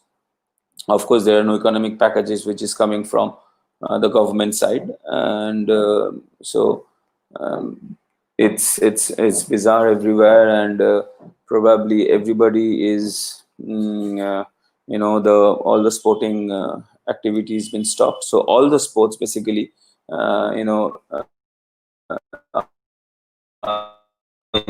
completely don't know what. So and we don't have any other option other than, as I said earlier, we have to keep fighting. We have to start there, find a solution. We don't know how, but probably hope to see some ray of light. So of course we have to have a strategy. We can if there can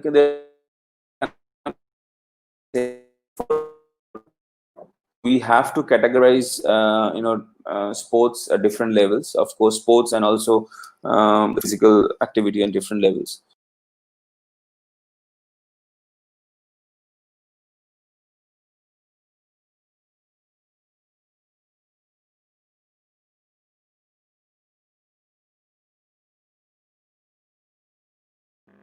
I think he is disconnected. Please contact him.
Atanu, hello, বা হ্যাঁ sir. Sandeep? শুনতে পাচ্ছি sir, বলুন।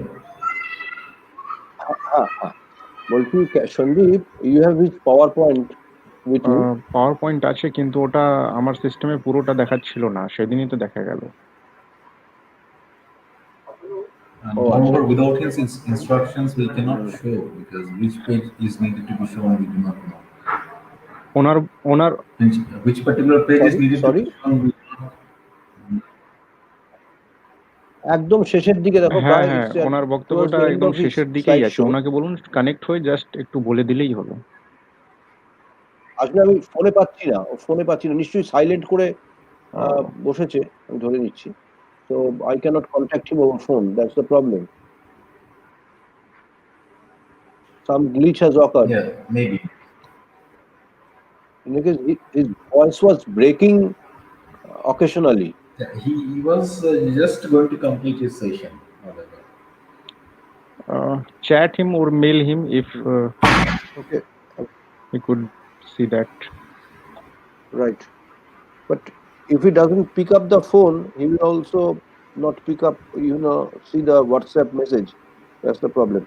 Let me send a message.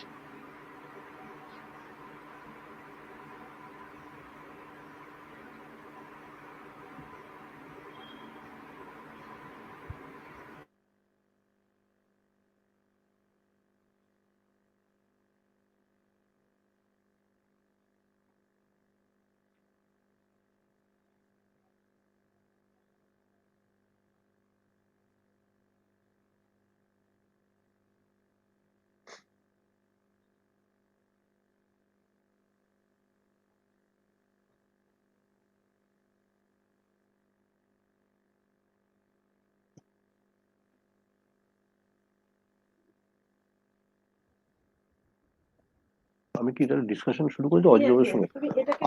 I think we will try to connect with Soumyadip, and in the meantime, not to keep viewers waiting indefinitely, we may put a few questions Sir, may I just put present forward that by video, sir? our viewers. Yes, you may.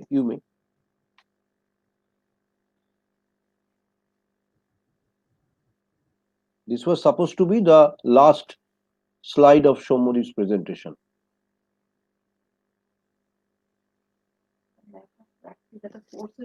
Atanu, is it visible? No, it's not coming still. It is not coming still. Isn't it visible? No. That particular video, it is not coming. Just try once again.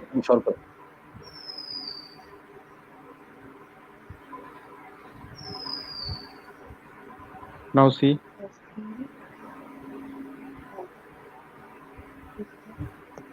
Right. Atanu? Okay, I'm just playing this video. Mute everyone, just.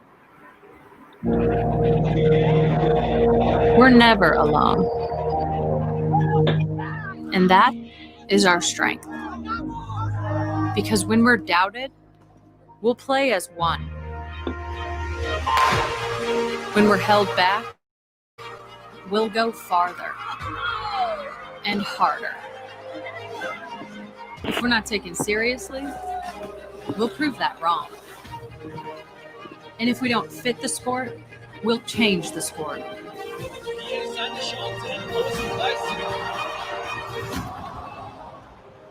We know things won't always go our way. And the world's sporting events are postponed or cancelled. But whatever it is, we'll find a way. And when things aren't fair, we'll come together for change. We have a responsibility to make this world a better place. And no matter how bad it gets, we will always come back stronger. Because nothing can stop what we can do together.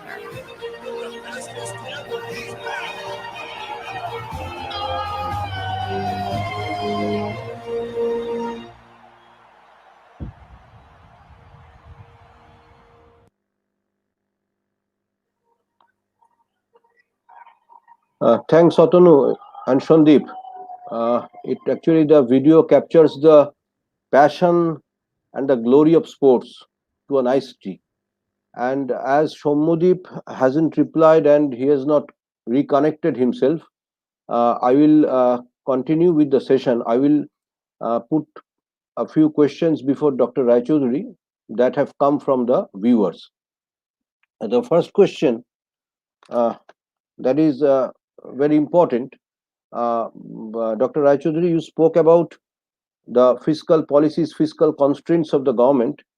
Srimati Shubhecha Mitra has asked, are you satisfied about India's monetary policy? Could monetary policy have been conducted in a different way? Monetary policy cannot be conducted in different way. I mean, it is very standard monetary policy in this case.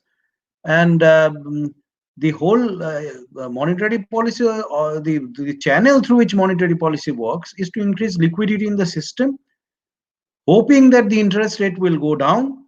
And if interest rate goes down, then lots of investors will come in, both in manufacturing sector and other sectors, and that will ultimately have a multiplier effect. That's the single way it works. But as I said, that if you go by some kind of a details about monetary theory, when you bring in some kind of a uncertainty, expectations, so these policies always have uncertainty whether it will really succeed, or whether the transmission channels through which it works will fully materialize into the multipliers which is desired. So there is no other way the monetary policy can work. The only question is whether the monetary policy will be successful the way it's desired. Thank you. The next question is from Nihar Sarkar, our colleague. Has the pandemic provided an opportunity to rethink our economic priorities and economic policies? You dealt with it, of course, dealt with this issue to a certain extent during your speech, but he has again asked the question. Well, I talked about several things. The one thing is that in the the issue of, which is less talked about, the uncertainty and distribution of income. People don't talk these days these things, but certainly we should pay our attention to how, through tax subsidy or whatever schemes you can, maybe a little direct approach, the distribution of income is at least not allowed to worsen than what it is going on. Urban inequality has increased by quite a lot, Gini coefficients in last 10 years, if you look at it. These things should not happen. The other thing is, as I clearly said, that the global value chain, the medium small scale industries has not been integrated. Indian government as well as Indian associations, business associations have not paid that attention. They should, and it's about time they should, in order to have a longer term solution. And the third important thing is the infrastructure. In the government, sometimes say we don't have money. True. I mean, they are looking for a $5 trillion economy and everything will be done by the foreign investors. That's what is being argued recently. No problem. The foreign investors can come in and put in some money. When our savings rate is 30%, you cannot expect a whole lot from our savers. So that's the important point. The thing is, the private sector, whatever we say that the private sector is only looking for money and they do not invest in infrastructure, they are taking 80% of our GDP. So it must be by some kind of government intervention, because that's exactly what we have in our hand.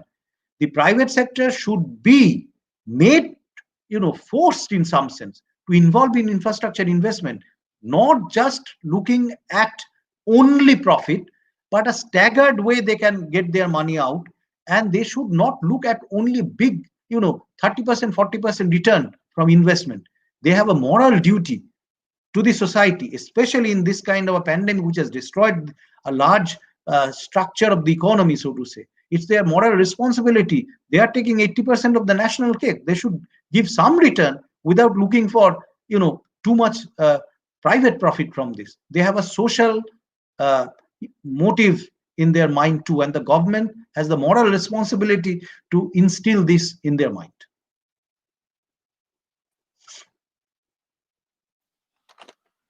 Thanks. That's a very important point that you made, reminding the corporate sector about their moral responsibility. They might also argue that we already perform our moral duties through the CSR. That's also one point we cannot ignore.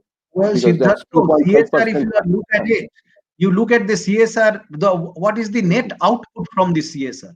I would ask you to give me a study where people have very clearly seen time series about what is we talk so much about 100 days work, what is the output? It's being wasted.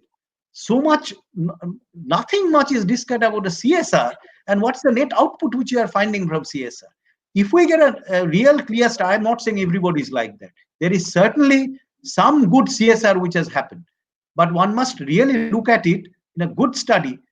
Just like 100 days work put to scanner, this should also be put to scanner, and we must have a very clear study about the tangible output which we are getting from CSR.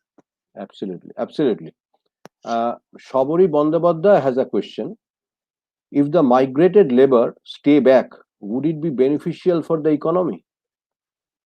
Labor is just one input, as I would say. Certainly, if the labor is one major input, if the labor can be turned into human capital, fine. But overnight, it cannot happen.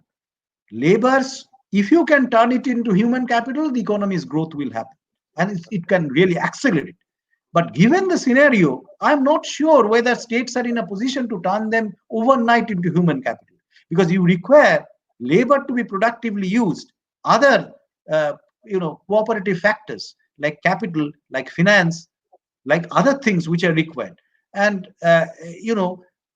although there is a scope, there is a chance, there may be some obviously benefit if some skilled labor stayed back, if we can utilize them.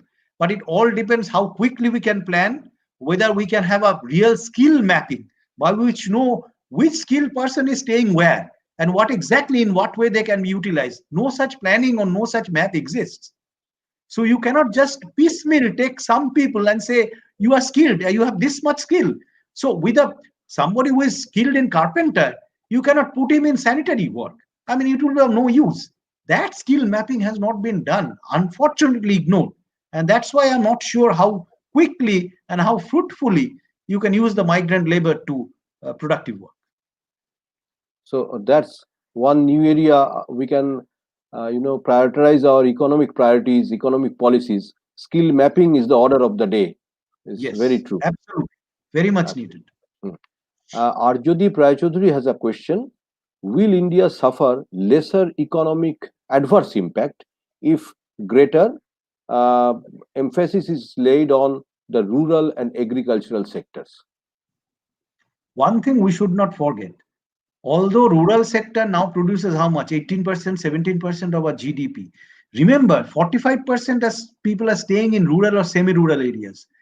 But most of the earning which they are making are from non-farm activities. Some kind of retail sales, maintenance service, repair service. You look at the things which they are doing. Some amount of manufacturing. So pure agricultural activities is not producing that much of income. And see how the income is spent.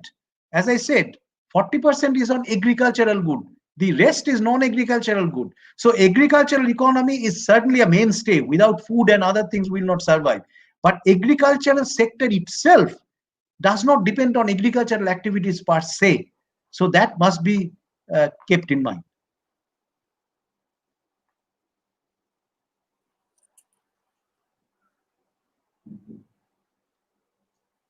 Mute, Siddhartha, you are mute. Unmute. Yeah. Actually, when you were talking, I muted myself. Yes, Shomudip, can you hear me? Yes. I don't know when I was disconnected. I don't know. I was talking. I don't know. I got disconnected somewhere. I was saying at the Yes, PPT actually, because it was. actually, you were during the last part of your slide presentation.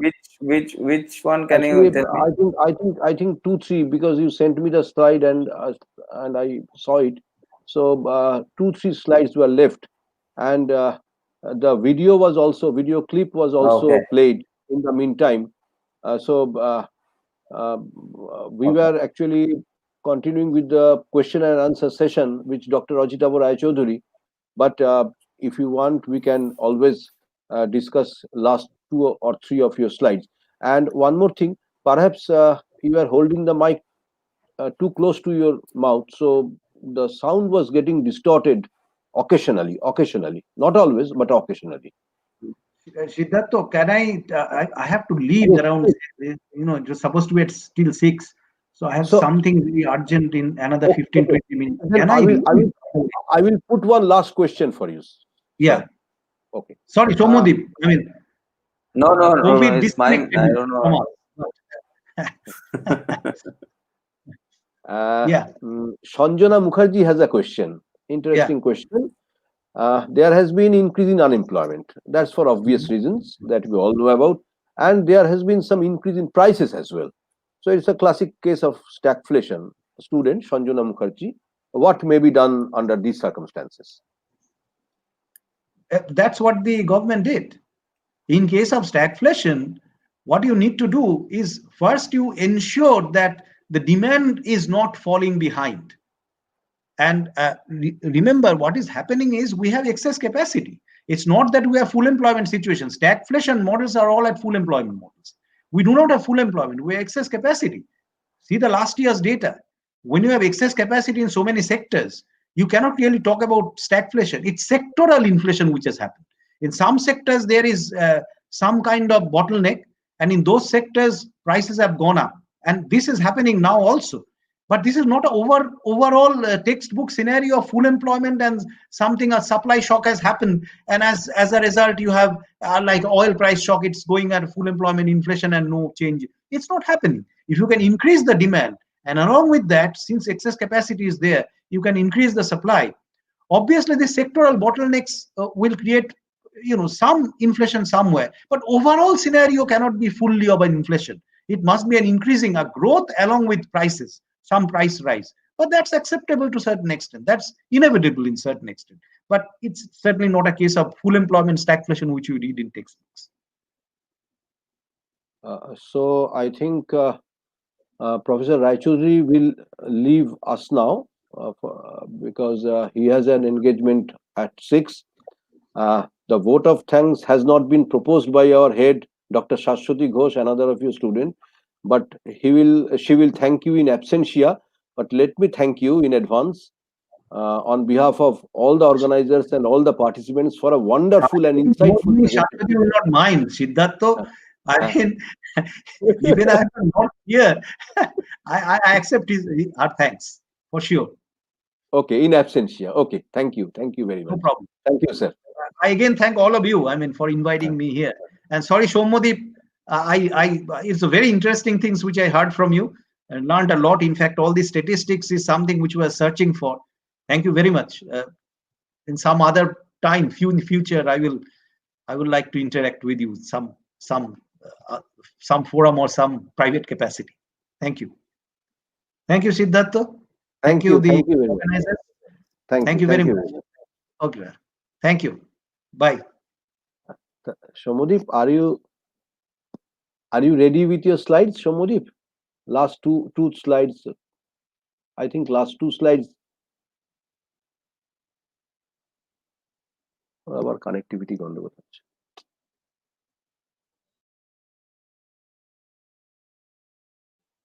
Shomodip, are you ready with your slides? I am, but you just have to tell me till what slide I have actually it completed. Did I speak about sports? Could you hear about sports person's perspective? Yes, sports person, organizers. You were disconnected. 13 চলছিল বোধহয় 13 organizers perspective. Yes, that you spoke about. So I think probably if I can just continue with the survival thing. Right. Absolutely. Just last 3 or 2 slides were remaining. Yes. Yeah. Last 2. So let me not put the slide. I will just speak. Yes. I think that is better. Right. So yeah, so let's talk about how we can revive things around the future roadmap. And there can't be really one way to do it. I mean, it can't be the same for everyone. We really have to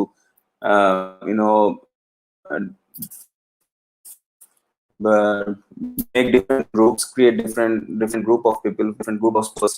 We can probably categorize sports in different levels. We have the elite group of sports persons, who basically are professional sports persons and who are really playing for the country and for the states and preparing for mega events like world championships or Olympic games. These are one elite sports person. Next there is intermediate, who are players between the age group of 12 and 16 and who are young kids who are trying to make a mark in the field of sport and probably in future trying to make sport as their profession. This is one category. And then there is grassroots level, like kids who are from 5 years to 10, 12 years, who are really learning the basics of any sport. And of course, we have the recreation and health part, where the general public is involved more in we see in gyms, health clubs, or swimming pools, where they take it as a from the health and recreation point of view. So if we talk about the elite sports persons, these are mostly top athletes. As I said, they are more matured and more responsible, more more experienced in their way. So they know what is good for them and what is bad for them. So for them, we can really plan a residential camp by following all the necessary guidelines which has been provided by the central government as well as by the state governments. But this has to be done very carefully so that we don't spread the pandemic.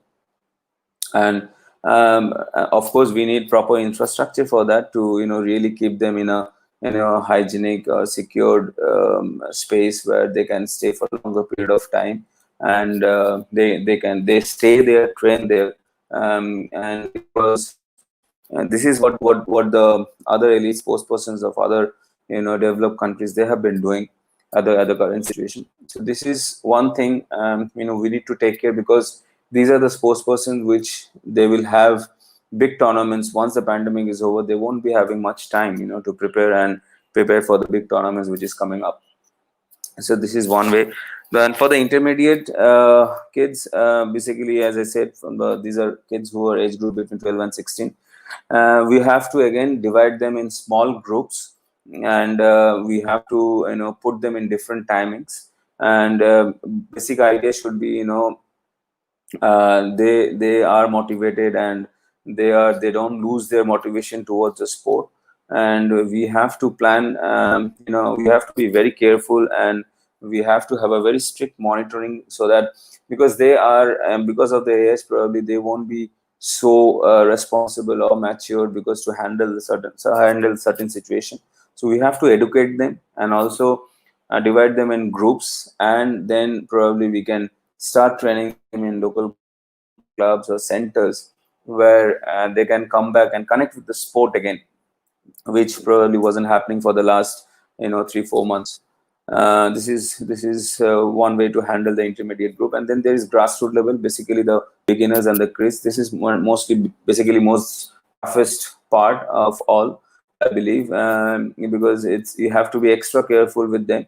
But our main aim is that they don't really lose interest in the sport, because if for a kid of 8 years or 7 years, if they don't play a sport for 3-4 months or probably more, which we don't know, they will lose interest, which they have been doing probably for some period of time for the last year or so. So probably we have to be, our main aim and motto should be, that they don't lose interest, and we should try to bring them in the playing arena with a lot of planning and strategy. Like, again, we don't have to bring them every day. Probably at least if they start coming once in 2 days or so, so they will they will find back the interest which they had in a particular sport.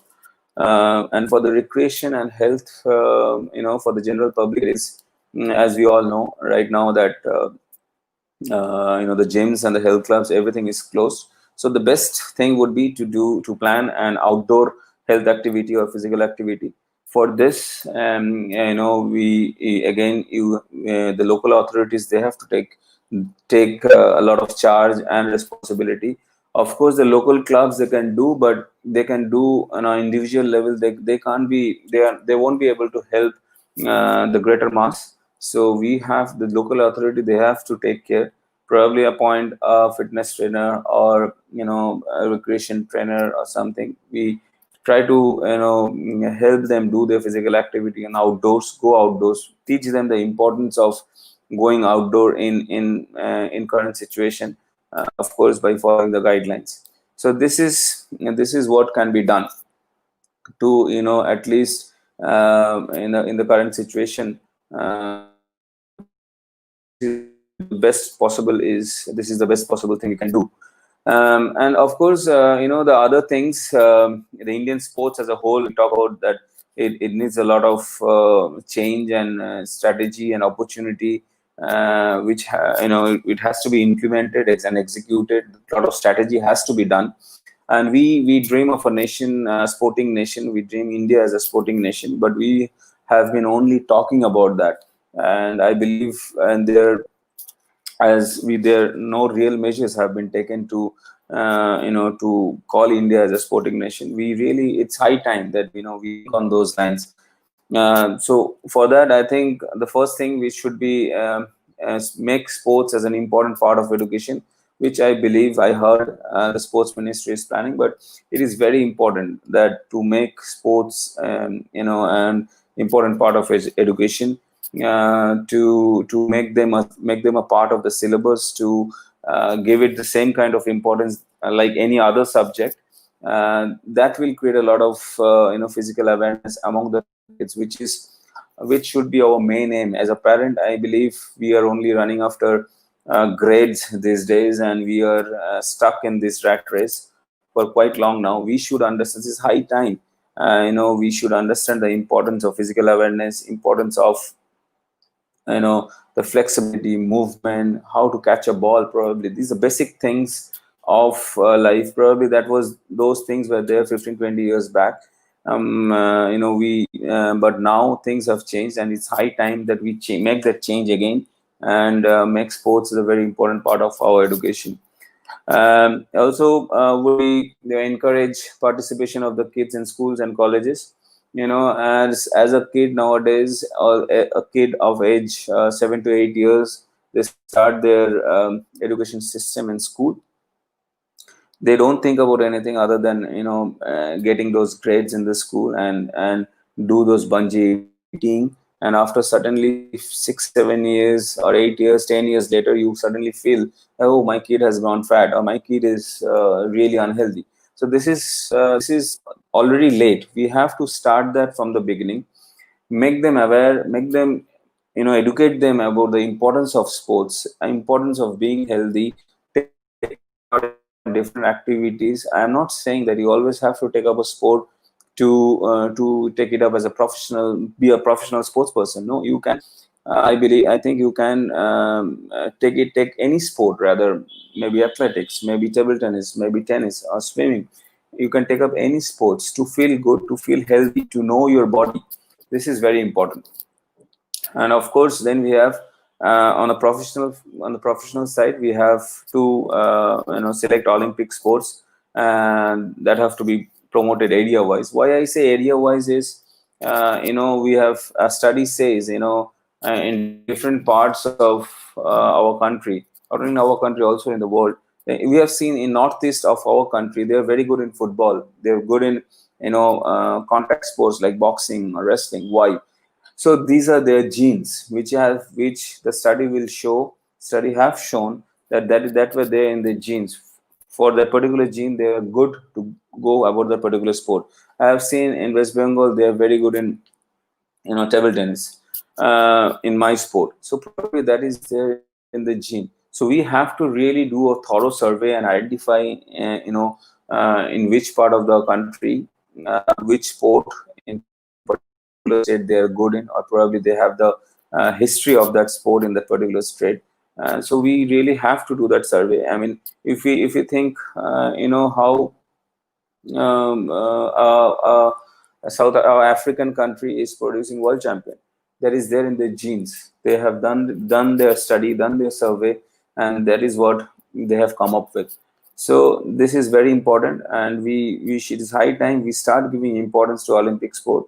And only after 4 years, we think about, oh, India has how many medals will India bring in this Olympics? It doesn't happen. There is no rocket science. It has to happen from the grassroots level. We have to give importance to the Olympic sports. We have to build infrastructure. We have to increase our sports budget. So this is again, as I say, we have to increase our sports budget. It's only going down every year. So only, other than few sports, it's only going down.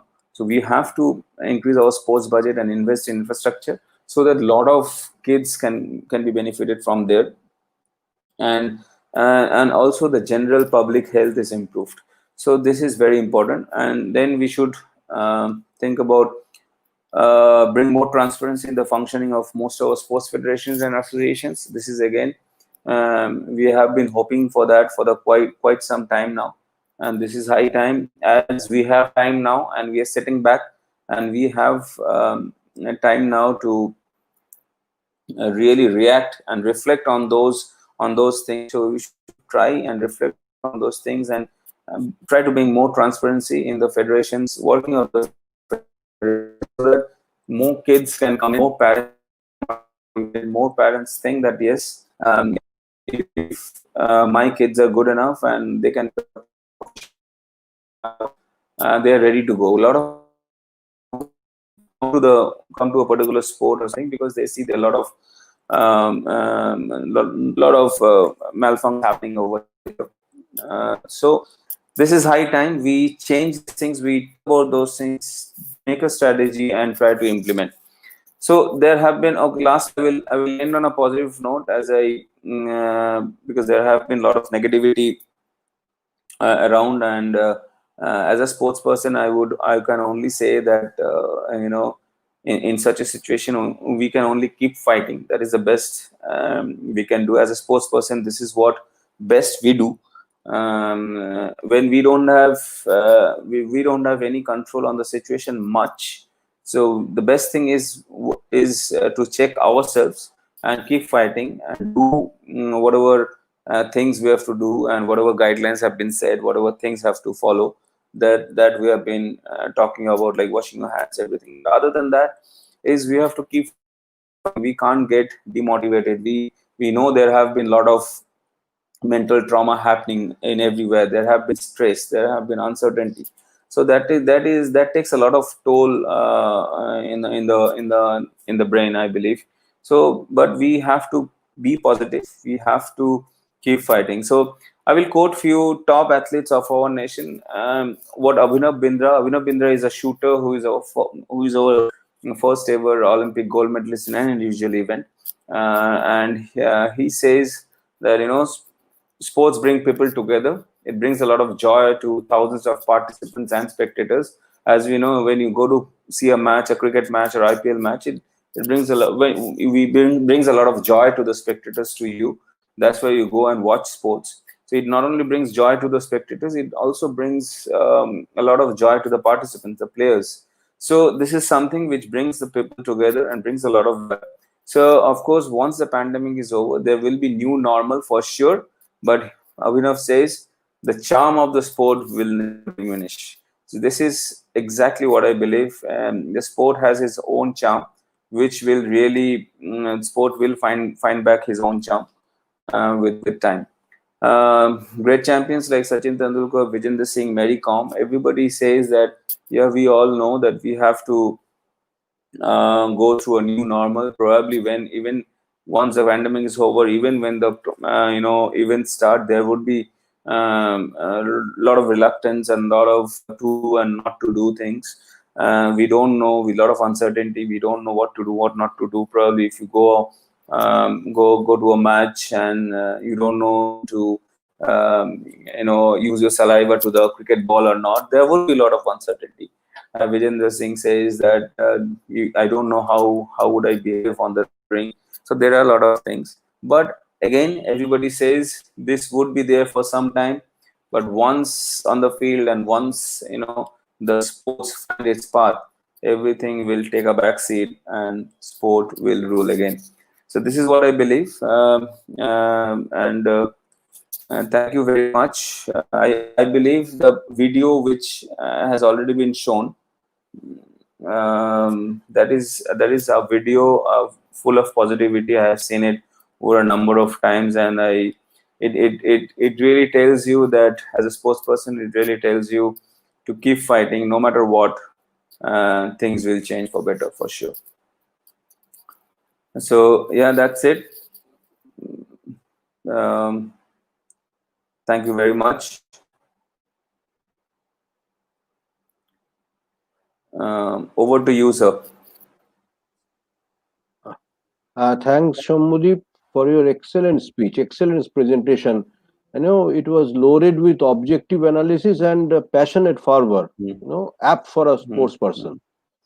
And you made one interesting point, very interesting point. Professor Ajita Raychaudhuri was speaking about skill mapping for better sectoral distribution of workforce. And you talked about gene mapping or physiological mapping. Of course, you cannot spread your butter too thin, as they say. So it's not healthy or possible to invest in every sports in every region. So select sports, focus areas selectively, area wise, and that will give us more medals. That was probably the point you were trying to make. So there is only one question. Professor Raychaudhuri faced a lot of questions. Supriti Sarkar has asked whether lack of practice during lockdowns won't hamper skill. Of course, it would hamper skill, but won't it hamper investment also? So, skill reduction will lead to an investment reduction in sports. What is investment Did you get reduction? that? They're talking Get my about question? monetary or time. No, actually, skill reduction or the reduction in standard, where people may lose interest somewhat, and the sponsors may reduce their investment or sponsorship in sports?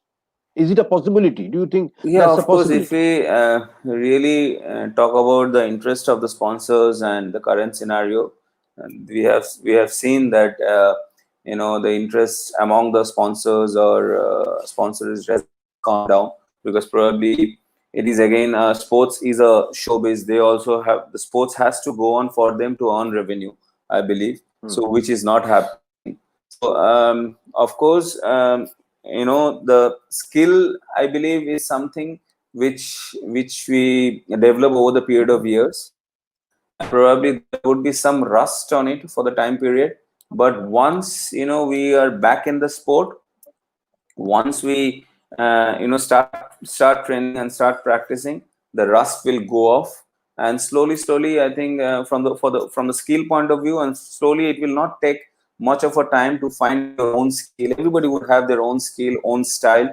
That won't be difficult to find that skill. But of course, from the investment and interest point of view, for the sponsors or other people who are linked with the sport, of course that is something which will take some time, I think, for them to really regenerate, refund themselves, and reinvest to the sport.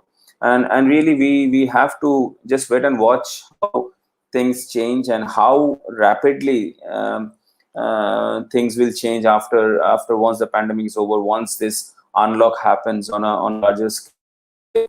So probably again there is a lot of uncertainty, but we are only hoping that things, once this unlock is done completely, and we find some solution to it, some permanent solution to this pandemic, probably things will definitely change very rapidly towards the better. Thanks, Shomudip, for an excellent presentation. I must repeat it. And now I would hand over the microphone to Dr. Shashwati Ghosh, our head of the department, to propose a formal vote of thanks for Shashwati. I think we should start by giving thanks to Dr. Shoma Bhattacharya, Principal, Vidyasagar College for Women, and their IQAC. And Vivekananda Dr. College for Sheetal. Women. Yes. Vivekananda, no, Did I say something wrong? Vidyasagar, you said Vidyasagar. Sorry. Extremely sorry. Vivekananda College for Women and their IQAC, and Dr. Sheetal Prasad Chattopadhyay of Principal City College and our IQAC for allowing us to hold this meeting. And of course, we are grateful to the eminent speakers, Dr. Ajitabu Raichaudhuri and Sri Shomodip Roy. And also, we are thankful to the technical team who has made the entire presentation possible, to Professor Atanu Sarkar and Professor Shandip Prasad, both from our college. And we are also grateful to the registration team, because nearly more than 250 plus participants has registered, and the registration team, Professor Pamela Pal from City College, Professor Malia Dash Bhattacharya, and Professor Shomita Pal and Professor Tista Bosu from Vivekananda College for Women. We are also grateful to them, and we are also extremely grateful to Professor Shumana Dash and Professor Jayati Bhattacharya of Vivekananda College for Women. And also, we are grateful to the entire participants for being us a patient hearing through the entire session. Now we have kept ourselves straight and listening to the very serious issues. Now, I would like to end by adding two stories in a lighter mood. আমাদের অজিতাভতাকে আমি এই জন্য চাইছিলাম, কারণ আমরা যারা সুজাত ভদ্রকে মানবাধিকার কর্মী হিসাবে চিনি, আমাদের কলেজে সে কিন্তু টেবিল টেনিসও খেলতো। সুজাত দুই দাদা ছিল, গৌতম ভদ্র এবং শিবাজী ভদ্র। সুজাত বলতো গৌতমদা ইতিহাসটা জানে, শিবাজীদা টেবিল টেনিসটা জানে, আমি দুটোই একটু একটু জানি। তো আমরা যখন এই সমস্ত ওয়েবিনারটা নিয়ে ভাবা শুরু করলাম, তখন আমাদের বিভিন্ন, যেরকম পামেলা বললো শাশ্বতী সবাই ওয়েবিনার করছে, অন্যান্য আমাদের ডিপার্টমেন্টও ওয়েবিনার করছে, ফলে চারিদিকে যে ইস্যুগুলো দেখছিলাম, সেই ইস্যুগুলো দেখলাম যে সবকটাই হচ্ছে মূলত পরিযায়ী শ্রমিক, অর্থনীতির অবস্থা, বেহাল অবস্থা ইত্যাদি নিয়ে। তখন আমাদের মনে হলো আমাদের সিদ্ধার্থ মজুমদার সে অর্থনীতিটাও জানে এবং সে টেবিল টেনিসটাও জানে, কাজে আমরাও কেন খেলার বিষয়টা নিয়ে ভাববো না। সেই থেকেই কিন্তু আমাদের এই বিষয় নিয়ে ভাবনা শুরু, এবং এই পুরো ব্যাপারটাকে সম্ভব করার ক্ষেত্রে এককভাবে কারোর কাছে যদি কৃতজ্ঞতা প্রকাশ করতে হয়, সেটা অবশ্যই অধ্যাপক সিদ্ধার্থ মজুমদারের কাছে।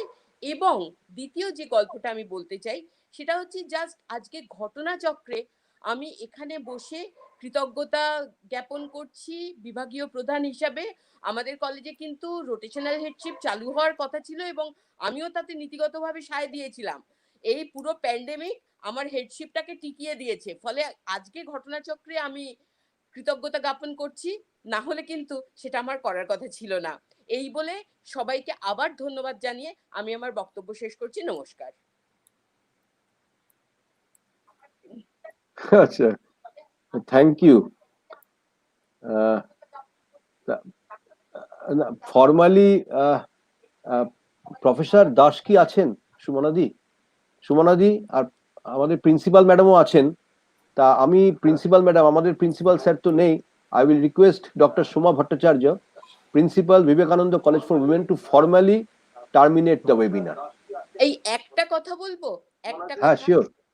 একটা কথা আমার জাস্ট এই, আমরা হয়তো এই মানে আমার মাথা এই রেশটা নিয়ে আমার হয়তো শেষ হবে যে যেটা সৌম্যদীপ বলেছেন, দ্বিতীয় বিশ্বযুদ্ধ খেলা বন্ধ করতে পারিনি, যেভাবে এই কোভিড ভয়ের চোটে খেলা বন্ধ করিয়েছে, আমরা অবশ্যই এটা একসময় কাটিয়ে উঠবো নিশ্চয়ই।